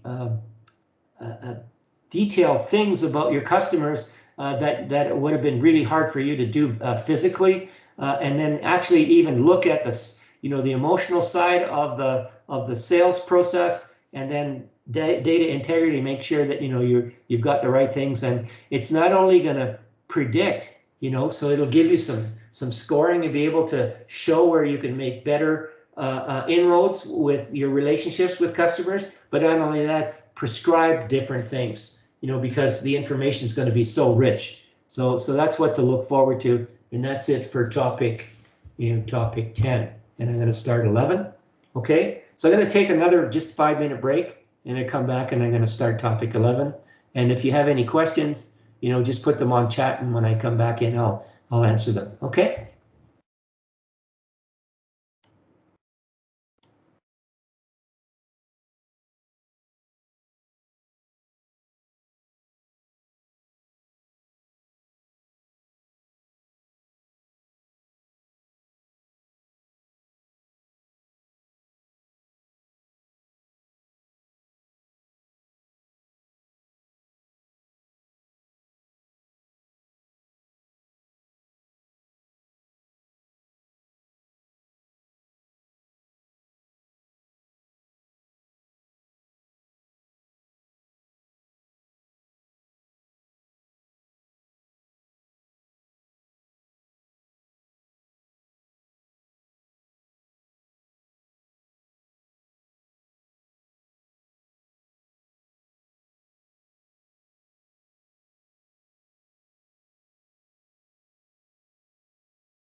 Okay, I guess I'll get started here. So we're really going to talk about the value chain, but if you understand microeconomics versus macroeconomics, you can't help, if you're going to talk about the value chain, you need to talk about the supply chain as well. And the value chain is a microcosm, in the organizations that make up the supply chain, so that it's appropriate to kind of look at all of this, in the same way, just like a molecule is put together the same way the universe is, kind of thing. All right. So that's where I'm going to start. And in terms of value chain, you should really understand Michael Porter because he actually was one of the pioneers about really kind of putting this value chain together. And if you put in value chain Michael Porter, you're going to get a lot of illustrations around what he's done and a lot of information about how this all comes together. All right, so that's what that piece is all about. Okay, so the second part of this topic is that we're going to talk about suppliers a lot, and your participation 11D is about your suppliers, and so that I want to focus on that because if your business partners, those organizations are managing their value chain at the utmost, well, then they're going to be a strong component in you managing the overall supply chain. And again, there's no secret. I mean, in the last 20 years, it's supply chains competing against supply chains. It used to be companies competing against companies, but if you take a look at where the landscape is going, and especially on the the global trading side, supply chains, there's a lot of work there, by the way, too, that good jobs and good careers in that piece. All right, so we continue improving the effectiveness of our organization, but now we focus on our business partners, not just our internal operations. But we're going to look at the value production inside of the supply chain. Okay, so just to kind of tune you in, that IBM they use AI for better profitability, for predictive in their supply chains, and that's something that you should see. That it's like IBM and a shipping company, a global premier shipping company called Maersk, I think it is, Maersk. They put together, and they came together and created a joint venture that created what they call blockchain, and blockchain is a digital process to be able to manage the supply chain so that you could see everything in real time, and it's all protected information and protected currency. Like they use cryptocurrency and cryptology to protect information. So they started this innovative process, and now there's several companies like that that are bringing that kind of technology and enhanced by artificial intelligence to make supply chains much more effective and to operate virtually like one company. Okay, so that's just an introduction to that. But here's what I want you to do. There's four different participation activities. Okay, there's four different participation activities in 11. So 2 are individual, and what I want you to do is to look at this communication style personal role survey in topic 8, and then give me 3 actual working style attributes that you can compare to your survey results, and then why do you think those attributes affect your communication style? So answer those questions. The next one is you're going to look at the communicating supportively Pearson Revel survey. That's different. This one's just the communication style from topic 8, and then answer these questions. So that's what that's all about. And then we're going to get into a SIPOC diagram for Tim Hortons, and this is related to the service piece that I'm going to talk about with because now we're kind of it's a result of being into the supply chain, and I want you to use this template and to be able to and use this process. Show me the process and just pick one supplier to be able to do that. Just complete it for one of Tim Hortons suppliers, And then the second one is a group team exercise, 11D, and that's really to go through these 10 pieces and for a specific supplier, choose and give me a specific, have your team consider this supplier best in class type, and for each of these 10 attributes, convince the reader that, that the supplier deserves to be recognized as, a chosen supplier, okay? Yeah, we'll leave it at that. Okay, so operations management transformation process, that's that transforms and adds value. So just like inside of the organization where you're looking at the value chain itself, this is how you create value. So you start with inputs and raw materials and information, and what do is this is how you add value. So this value chain that we're going to look at really kind of encompasses these activities, and how you're adding value for customers. And we talked about the different kinds of transformations, and we know that the exchange part, you can see this is highlighted, that's a retail transformation, and you should know about that. And so, how do you create value, for value creating activities for retailers, providing product, doing pricing, providing wider range of product offerings, and improving innovation products. So what we're doing then is we're showing the transformation, and then we're showing, the overall, value adding process, in this diagram that was created by Michael Porter, right? Again, just to make sure that, we're talking about, when we're talking about Tim Hortons and others, we're talking about the exchange retail process, or the, of adding values. And so how do we need to know about the value chain in topic 11? Well, this is where we start looking at, how they bring value inside the chain. And this is what they call a SIPOC. It's a suppliers, inputs, processes, outputs, and customers diagram to give you a visual tool for documenting that business process. It's pronounced SIPOC. And so that you're going to do this for a particular supplier to show how that value comes to the table. All right. So we'll be able to answer these questions. How do we make the value chain leaner? By really doing this analysis, we start looking at the deficiencies around creating value of working with these suppliers, these partners, and we look and we see more opportunities. So, we can make this value chain leaner. We can make the process easier.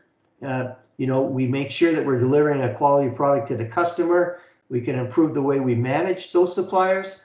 Our suppliers are delivering what we need, and then we know the ideal customers and what their demographics fall into, so that we know that we're sending the right stuff to the right people. And are there any inefficiencies we can improve when creating our products? So that's the whole idea. It's getting you into the supply chain now to see how things come together for satisfying ultimately the customer.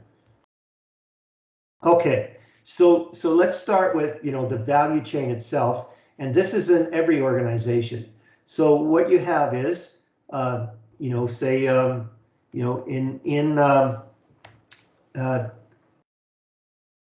let's say a coffee kiosk. We've got inbound logistics. So we have people dropping off coffee beans and products, and then we have the operations where we're actually putting the coffee together and selling to the customers, and then we may be shipping the coffee out to the customer, and then we're doing some marketing, sales, and service. I'm not using a good example here, but I'll get to that piece. But these are the the primary activities, and this is key. So we need to understand what the typical primary activities are. It's inbound, it's the raw materials coming in, it's the actual transformation. In this case, a lot of cases, it's the production of something, or even the provision of a service. And then how do we get it out to market? Outbound logistics. How do we market it? and then how do we service those products, that we make in some case. So that's the value chain, typical primary, but we have supporting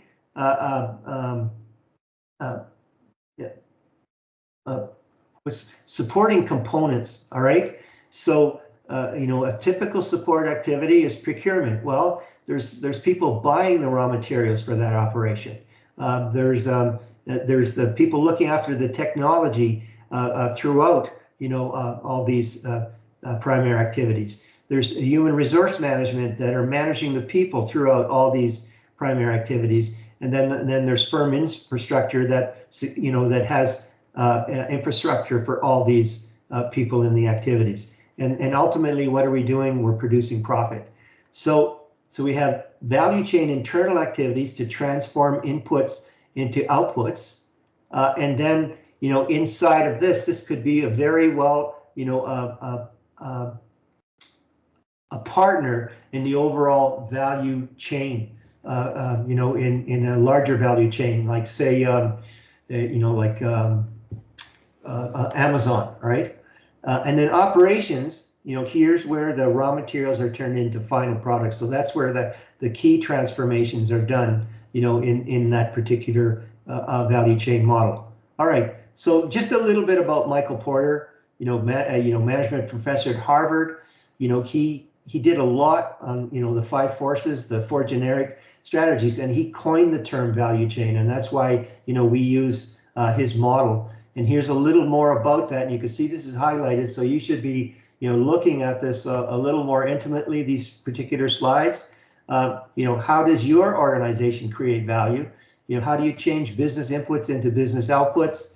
What the retailers bring together as a range of products, those kind of things. And the more value an organization creates, no doubt, the more profitable it is and likely to be. And when you provide more value to customers, you build competitive advantage, right? Gets back to that value proposition when we're talking about customer gains and relieving pains. You're really and accommodating in their what we call the customer jobs and how they access and purchase and use their the offerings that you make. And when you're impacting all of that, you're really increasing a competitive advantage. So rather than looking at departments or accounting cost type, Porter's value chain focuses on systems and how inputs are changed into outputs, purchased by the customers. All right, so here's a better rendition of this value chain, and you can see here that these are the primary activities. So you can see these yellow arrows are telling you should know a lot about this. Okay, and then and so going through and what this is all about, and then these are support activities to support each and every link in this value chain. And what are you doing? You're increasing competitive advantage. But when you increase competitive advantage, what are you doing? You're increasing profits as well. And not to forget about triple bottom line. Okay, so.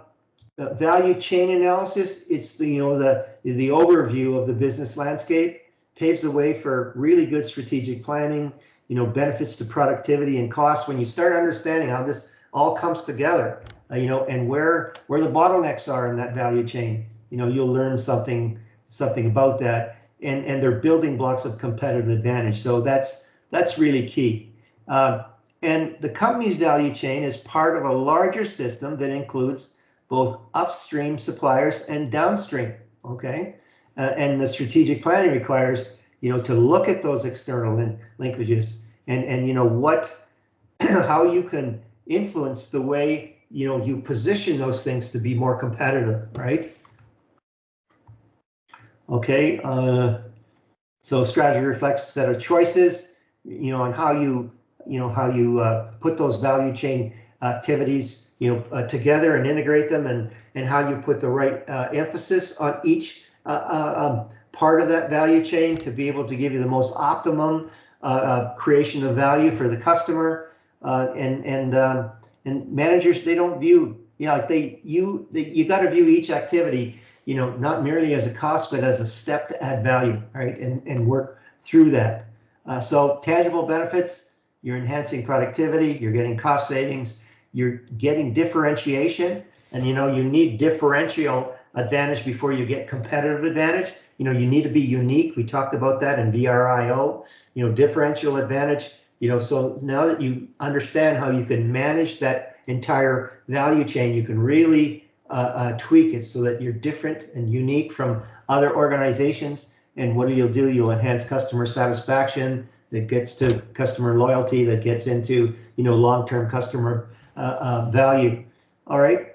So again, here's some more about the primary activity, and to understand what the primary activity is all about. We're kind of getting down in time here, so I want to make sure that I can get through this full presentation. Step 2, you identify those sub-activities, and 3, you identify those links, and step 4, you look for opportunities to increase their values. So this really kind of shows you how you put this the value chain together. But here's, you see this is all in yellow. Here's where you need to be clear. So when you're looking at deciding how to improve your value chain, be clear about which strategy that you're using. If you're in terms of competitive advantage, if you're looking at cost advantage, well, then you're going to design your value chain much differently than if you're going to look at being very unique, in terms of differential advantage in the marketplace, right? So be clear about that, this distinction in your strategies, because it's going to affect everything, okay? And that's so I want you to get in there and read about that a little more to understand, those differences. So cost advantage, this approach is used when organizations want to compete on costs and understand the sources of their costs. The Amazons, the Walmart, their value chain looks a lot differently than a Google or Samsung, and so here you're identifying the cost drivers for each activity. You're identifying those key links between activities. You're identifying opportunities for reducing costs. So that's going to shape your value chain much differently than if you were looking at being very, very unique and you want that differentiation advantage, to be different, like Apple being different, in providing what they provide, versus, Samsung or whatever. So, you identify those value creating activities, that for those particular ideal customers. And then you evaluate your differentiating strategies for improving that customer value. And then you identify the best sustainable differentiation. So that's going to put different emphasis on the different parts of your primary activities. And for that matter, your support activities as well. So let's just go back to that.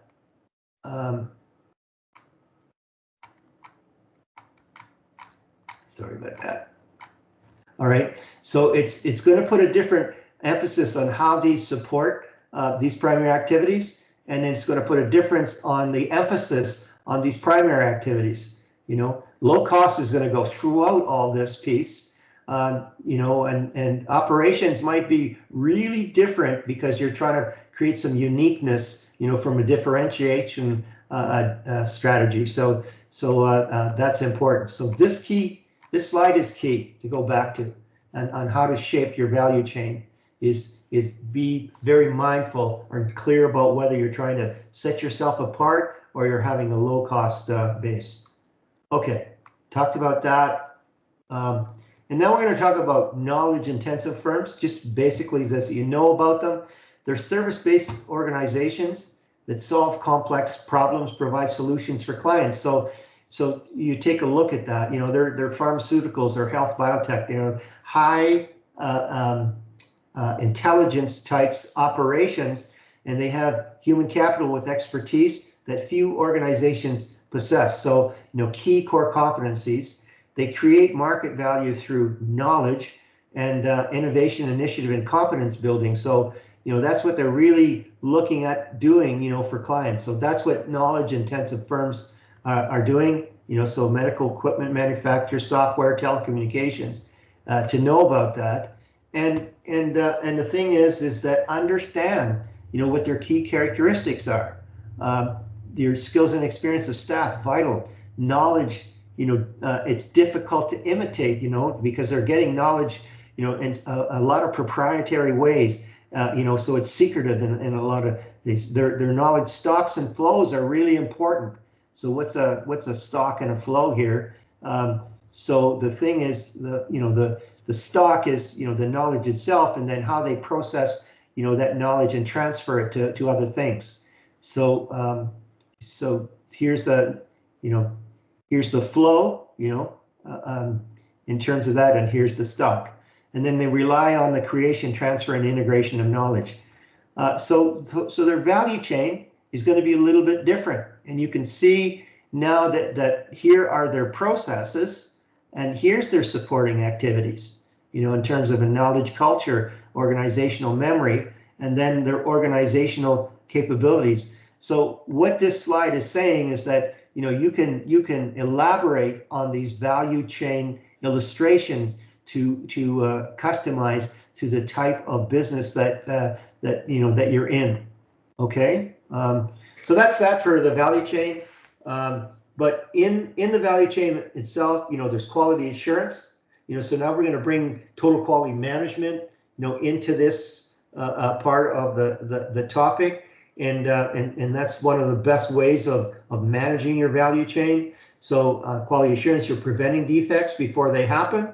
Where you're looking at the key performance statistics of your process. Lean manufacturing is where you're minimizing waste and maximizing productivity. And then supply chain management, that's the overall collaboration and coordination of all those components of the supply chain. And that's where this blockchain thing from IBM and Maersk came into play, where you have a real-time view of what's going on right across the supply chain.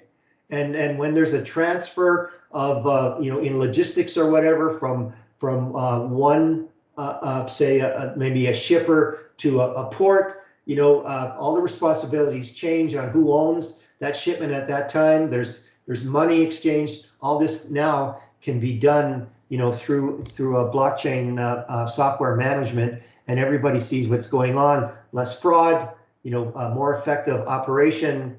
You have information on the status of the package or whatever that you're sending, the actual protection of the package. Say if it's refrigerated, you've got all this comes into the blockchain in terms of refrigeration data. If a refrigeration compartment fails, you get instant recovery, all those things.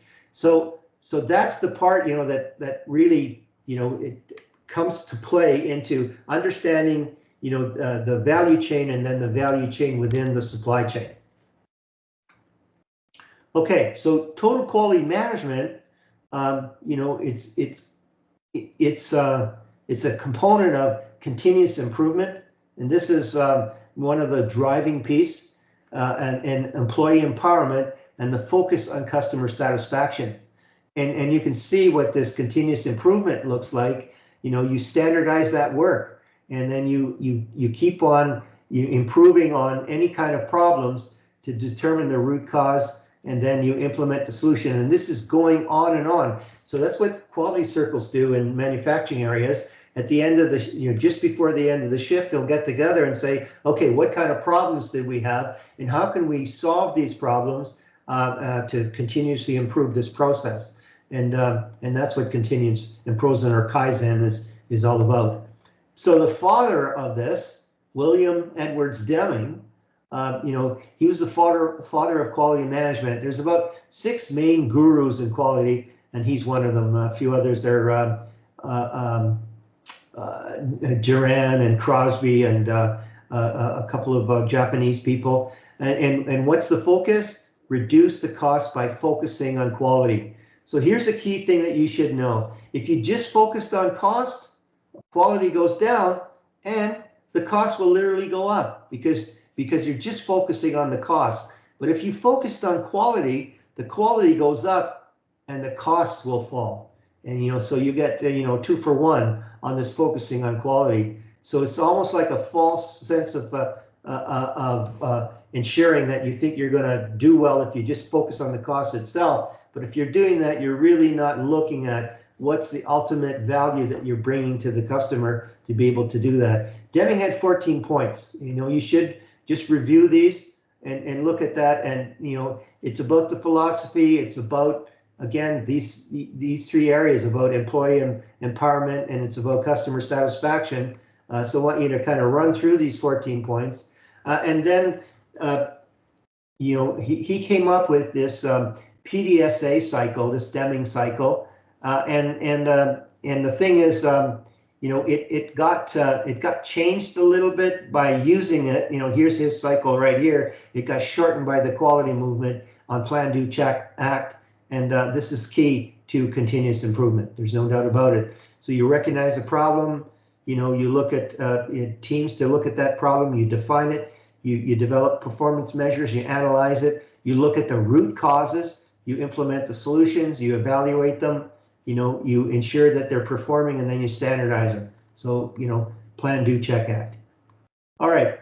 And then just in time lean manufacturing, you should really understand and know what the 8 wastes are. And here they are. The 8 wastes: overproduction, unnecessary inventory, waiting, unnecessary transportation, overprocessing, inefficient work methods, producing defective products, and underutilization of employee knowledge and skills. Gets back to the engagement of employees, right? So these are the eight wastes of just-in-time lean manufacturing. I believe that this is one of the questions in the project. So this is what we're getting at when we, the Amazon project. That's what we're getting at to elaborate on. And if you take a look at, again, you can see the gold key here. Here's find and eliminate these 8 wastes, these 8 forms of waste from your work. Transportation, inventory, motion, waiting, overprocessing, overproduction, defects, and skills. Okay, so that's that was one way of coining this piece. So it's pretty important. So here's just a real good analogy for just-in-time lean manufacturing. All right, so if you've got a lot of inventory, okay, so that means you've got high levels of water. You don't see any of the problems because you're using the inventory to work around your problems. So a perfect example is you may have a faulty machine that's supposed to put out 8 pieces a minute because the machine downstream to it works with that 18 pieces a minute, right? And it can't keep up. So what you'll have is inventory beside that faulty machine to be able to make sure that the source for the next machine gets 8 pieces a minute, right? And so what's that? That's a high level, and you're not really dealing with the problem below. So when you start just in time, what you're doing is you're dropping the available level of inventory, and you're only using it when you need it, and then all of a sudden you start exposing the problems. So not only do you save working capital from inventory, because inventory can make up to 65% of your cost, not only you're saving on inventory, but now you're starting to hone in on the actual process problems and the root causes, and you fix that. And what do? You have better quality and you have lower cost, little inventory. So this is what happens with lean manufacturing. You distribute that workload evenly across.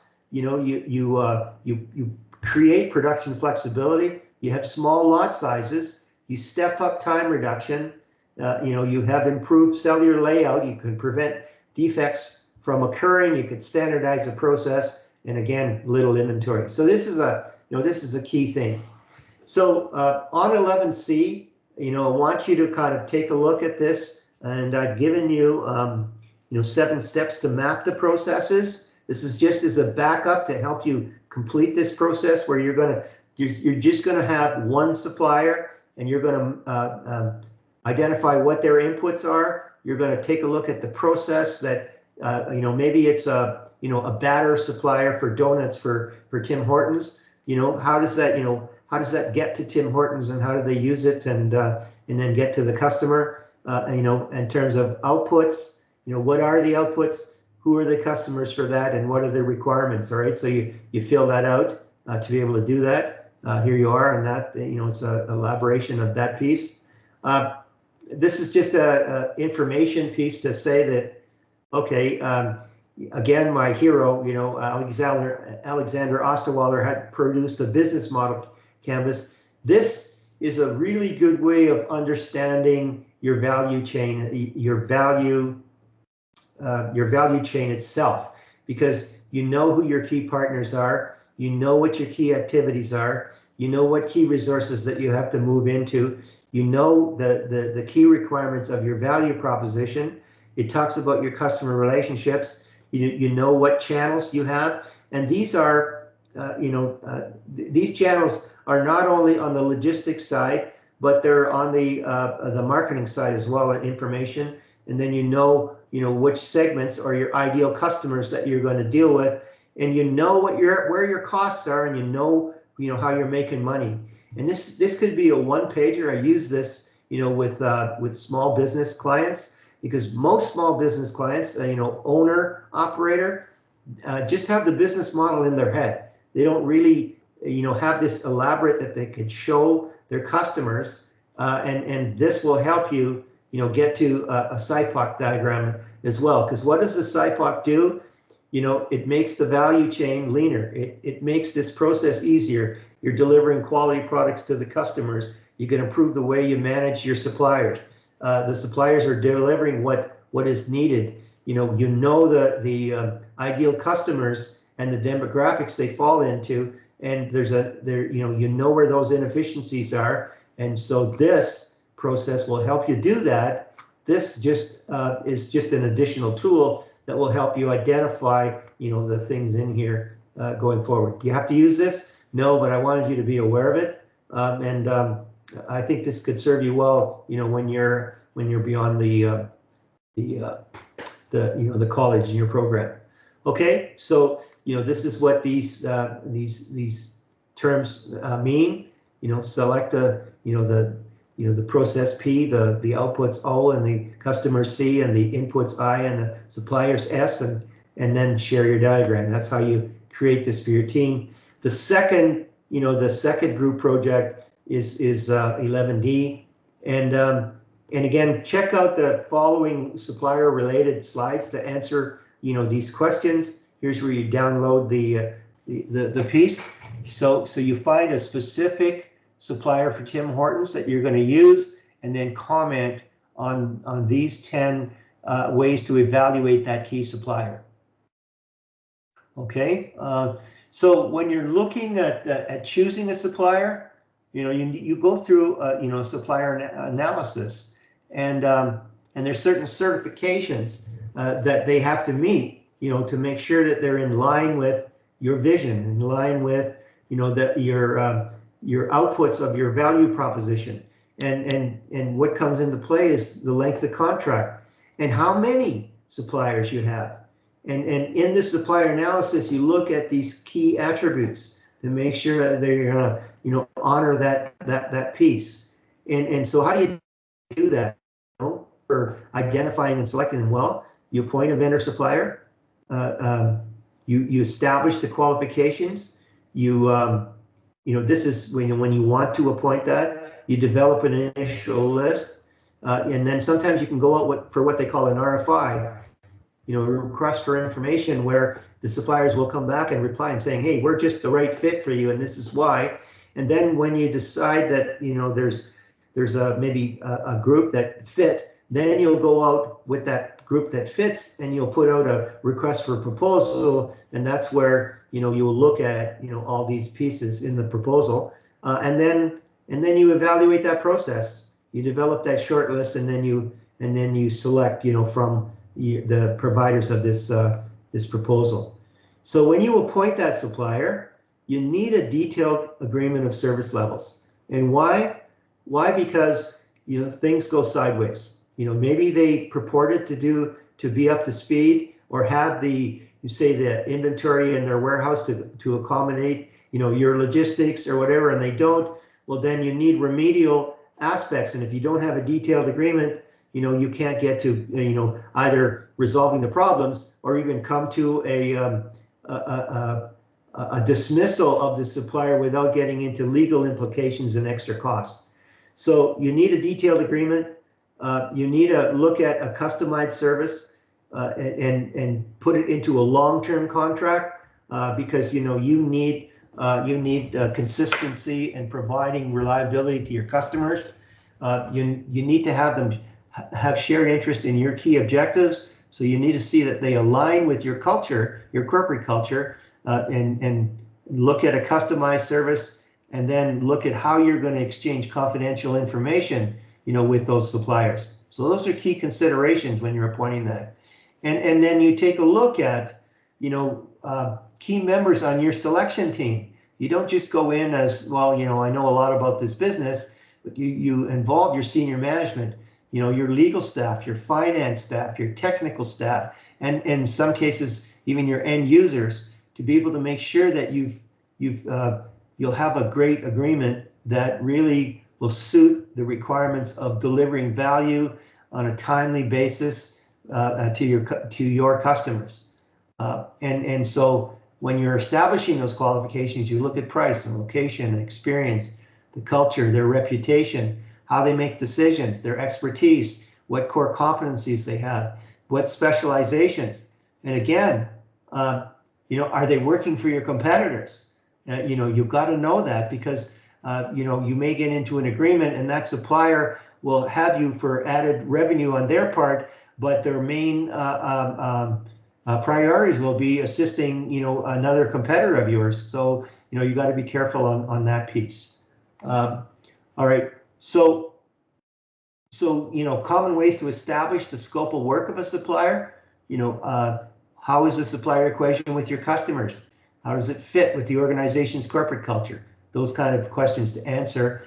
And in your request for a proposal, here's some of the criteria that you'll expect, to have addressed in that request for proposal, so that you can choose the right thing. So competitive bids are predominantly the way to go. And pre-sourcing, like choosing suppliers during a concept development. So you may want to even test them out, maybe in a new market, and saying, hey, we're thinking about launching this product. We want you to work with us for 3 months and let's see how this goes. And then we'll evaluate this at the end of the day. Okay, so choosing a supplier, sometimes, you might have dual sourcing, so you have a backup.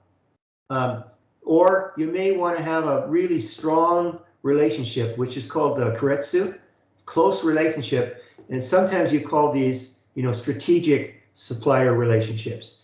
And what you do then is, you plan together, you forecast together, you replenish,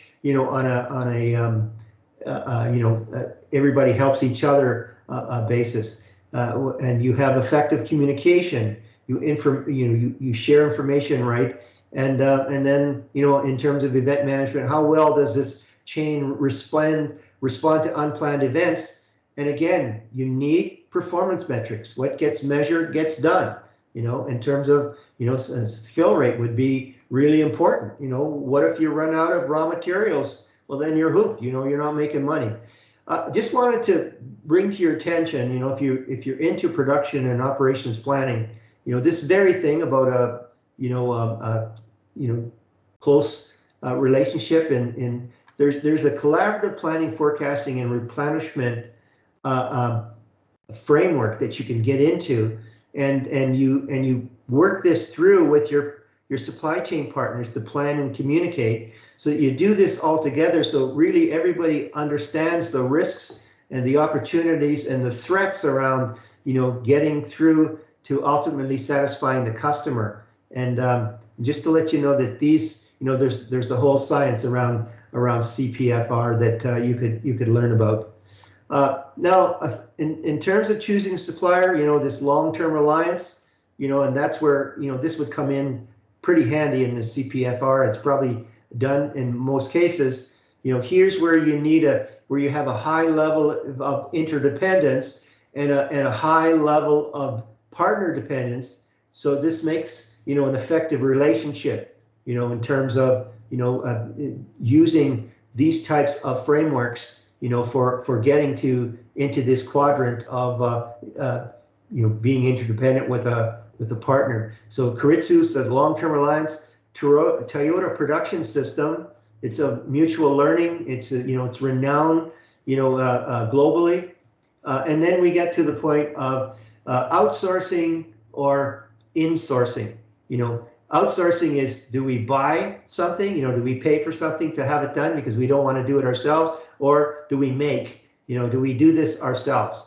All right, and there's advantages and disadvantages to outsourcing. But one thing I'll tell you right off the bat, if you want sustained competitive advantage, you never, ever, ever outsource your core competencies.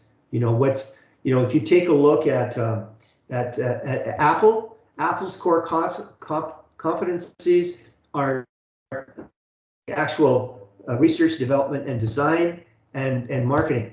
And Foxconn, a Chinese company, does everything else. You know, they manage their outsource, right? They do the manufacturing. They look at the shipping. They look at the global trading part, and they look at the warehousing, right? So that, you know, the minute that you outsource something that's gives you competitive advantage, what you're doing is you're training somebody to compete with you down the road. Okay, so outsourcing, hiring a party outside the company to perform a part of the value chain process. It could be anything, but it's mainly the things that somebody can do better than you that isn't affecting overall competitive advantage and differential advantage that you have, you know, within your offerings. And insourcing, using an organization's own personnel or other resources to accomplish that task. So this is key to understand the difference. And then here's some insourcing versus outsourcing. So outsourcing, well, security, loss of control, unplanned costs, loss of ownership, no business knowledge. You know, you might have a partner out there that really doesn't know your business, and you know, some miscommunication gets in, and they start producing defects, those kind of things. But on the benefits, well, in Search of Excellence talks about stick to the knitting. You know, do what you do really, really well, and that's where you'll create the most value, and then outsource the rest, where, you know, you're getting good costing and stuff, and you're not affecting the overall value, or you're not jeopardizing the overall value that you give to the customer. Okay, and here's a thing about costs, you know, make versus buy, and going through that. So the thing is about understanding Keiretsu networks is that profits go up, costs go down. You know, that's a big key thing. So what is it? You know, and again, you can see that this is highlighted, right? So it's a Japanese term for business network made up of different companies, including manufacturers, supply chains, distributors, occasionally financiers. And so what it does then, it makes the overall, you know, effort in the supply chain superior, because now you're exploiting the synergies of each other, and you're all in this together, and so that it's close-knit relationships. You work together for mutual benefit. You often share ownership and collaborate on business ventures. That very strong alliances and foster long-term operation and shared success. So, you know, the Japanese brought this to the fore, and it's an amazing. And then, you know, the Chinese, you know, they do this in a certain way, but even it's got the overall overview of the, you know, of the country that really kind of makes this top notch in terms of a winner globally. Okay, so here, you know, is another way of looking at it, where, you know, even the central bank or insurance companies are involved to be able to do, you know, a piece around, a particular business group structure. Okay, so when we evaluate suppliers, you know, I just wanted to demonstrate, you know, an important way of doing weighted rating.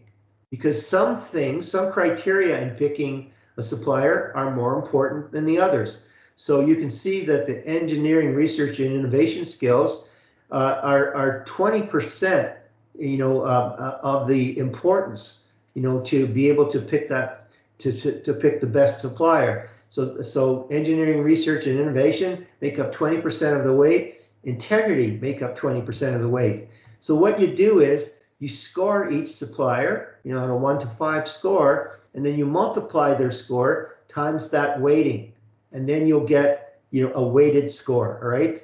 An expected value rating, and then you'll get an ultimate. This weighting, makes up 100% or 1, if you're running decimals, and so that the weighting then gets you to a particular score. And okay, that's all that I'm going to show you about that. So that at the end of the day, you might have supplier A that has a rating of 3.9 and B of 5.0 and C of 7, and then the C of 7 would be the selected supplier. And just a little bit about business integration, because sometimes in the supply chain,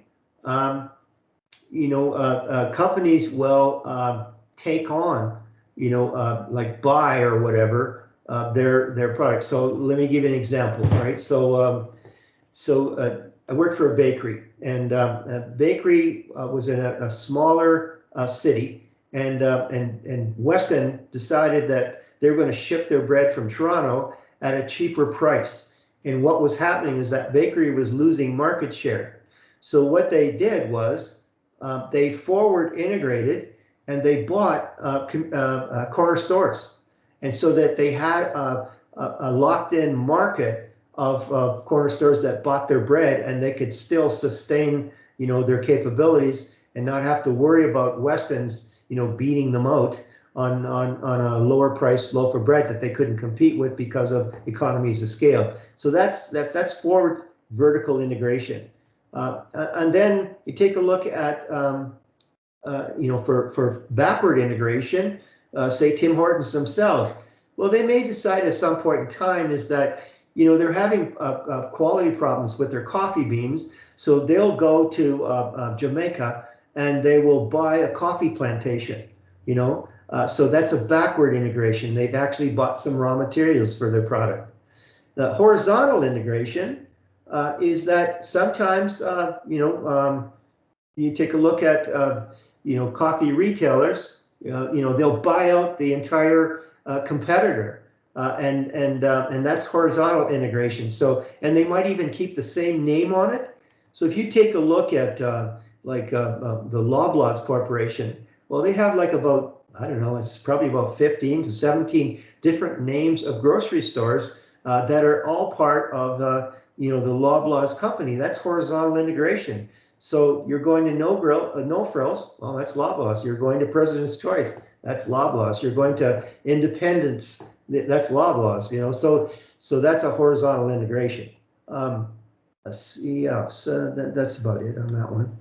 Okay, so again, the objective in supply management is to build a chain of suppliers that focuses on maximizing value. And that's why we started with the value chain itself, but you can maximize value as, think of the supply chain management as an overall value chain that starts with raw materials all the way to adding the final product of service to the customer.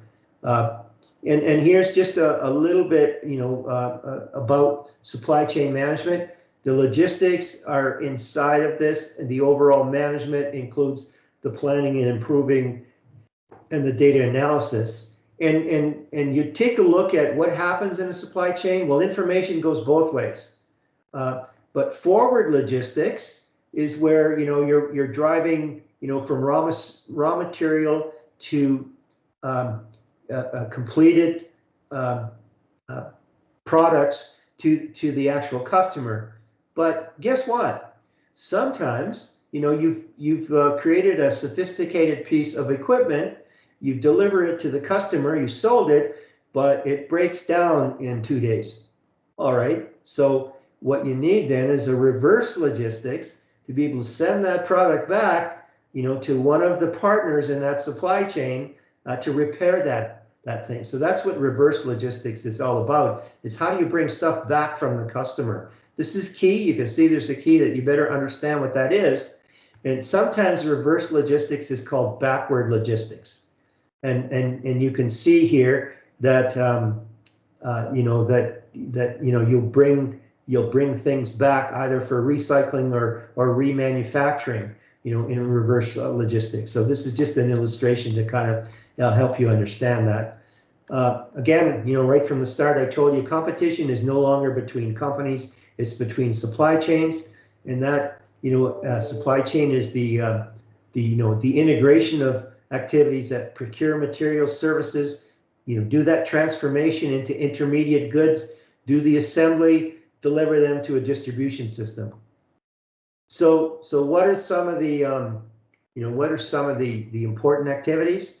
Transportation vendors, transfers, suppliers, distributors, again, all those things that you need to work at. Now we're just going to talk a little bit about enterprise requirement planning.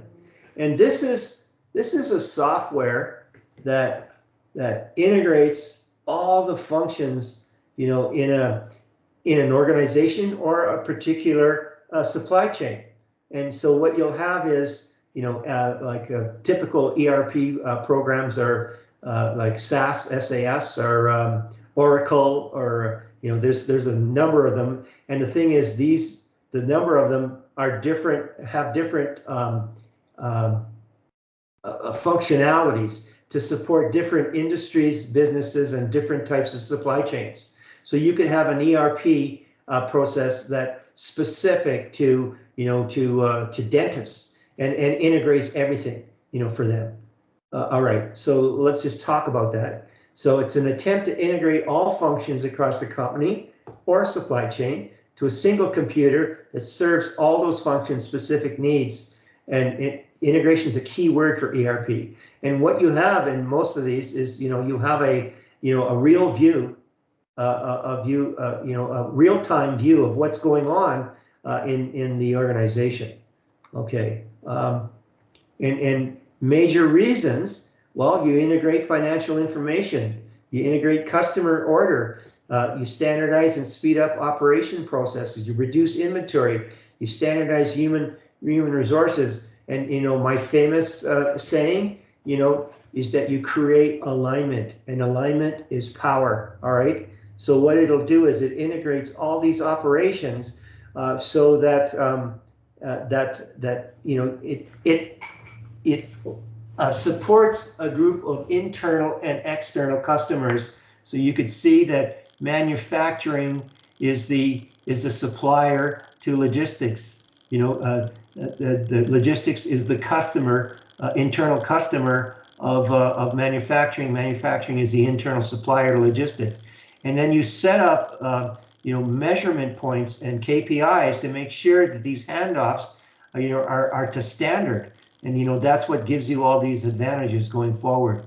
So it's a real-time system, increases productivity, reduces operating costs, improve internal communications, foundations of future employment.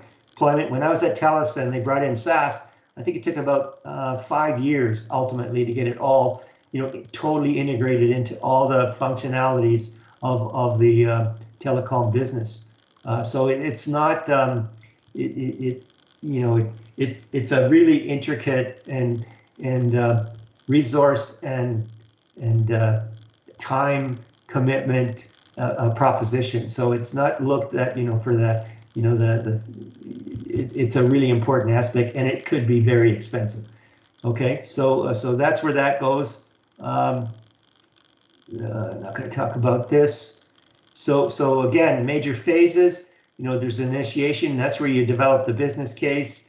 The project scope, and I'll tell you, in terms of scope creep, the things that set in because they start discovering other things that should be fixed, and then that could just overrun the project in terms of costs and timeline problems. There's a lot of planning. There's a lot of analysis and process design, to go into that piece. and then you install it, and then you have to transition, and that's another big piece to be able to transition to that, because you've got systems that are keeping the business running that have to undergo a connection to that SaaS system. You have all these interfaces that you need to deal with, and it's the interfaces that cause most of the problems, because a lot of times you're marrying what they call a legacy technology or an old technology with a brand new technology, and you got to make some crazy adjustments to do that, and you got to shift data and everything else to make it work properly, like reconvert data in a certain way, and then the operation. So limitations to the ERP technical capabilities based on the system, the systems in place for an existing company, inconsistency with existing business processes, the cost implementation, the impact on the organizational structure is really dramatic, and changes in employee responsibilities. It's just crazy. And so I bring you back to change management. You're going to get into the valley of despair here, because you start working, the productivity starts going up, but once you start getting into the issues, in terms of what these changes entail and how it affects people, you're going to go through this, and you should know that you are going to go through this, because you can do things in the meantime, celebrating all the wins and whatever to get beyond this, and then you start getting up on this positive side of the change curve, where then you can get into total acceptance and what I call institutionalization.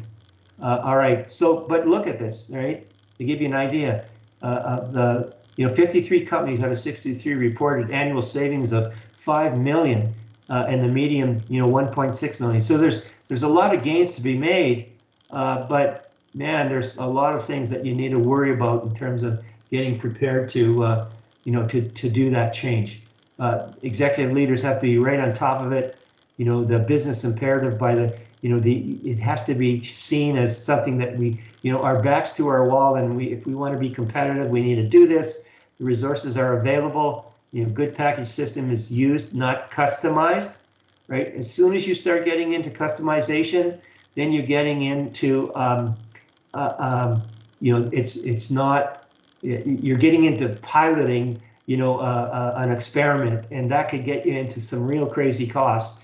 And the best thing that you try to do is you keep it non-proprietary in terms of hooking up other systems to it. It can't be all branded in under one, because then you've got some flexibility to do that. Project management, really important on that piece.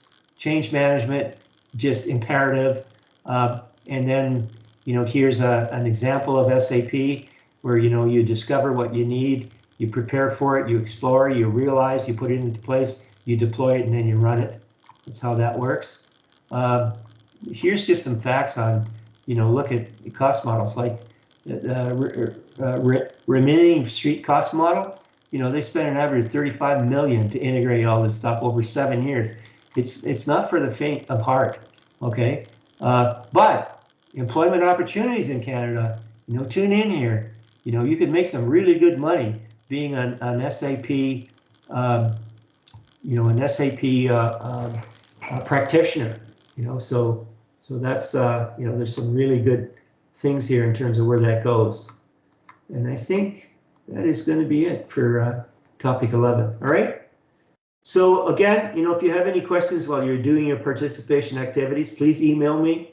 If you have any questions right now, unmute and ask me of what you'd like some clarification on.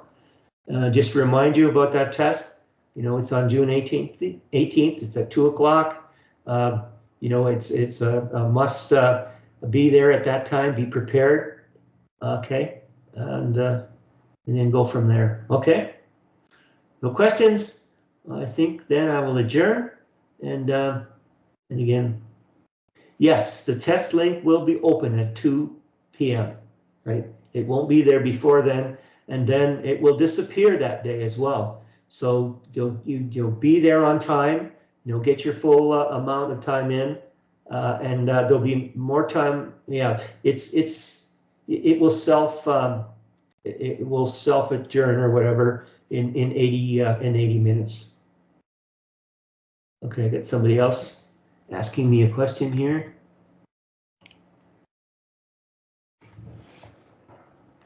Can we have 5 minutes after 2 in case we have problems? Yeah, once you're in, you have a little bit of sorry, yeah, you'll have, yeah, you can have 5 minutes after 2, in case you have problems. And the thing is, I will be online for that. And, if somehow you get kicked out, I will get you back in.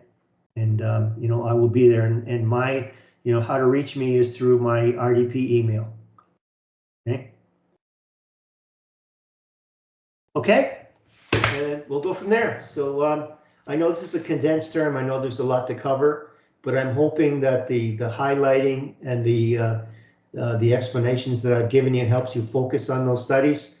And I wish you all the success in getting through this course. I know I totally enjoy the concepts. I mean, I've lived most of these things in my corporate experience, and they're very important to me, especially on the strategic planning side.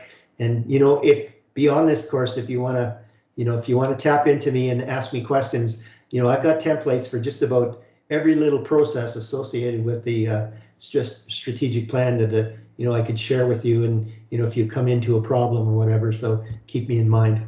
Okay. And we'll go from there. Okay, so we'll check in with you next week.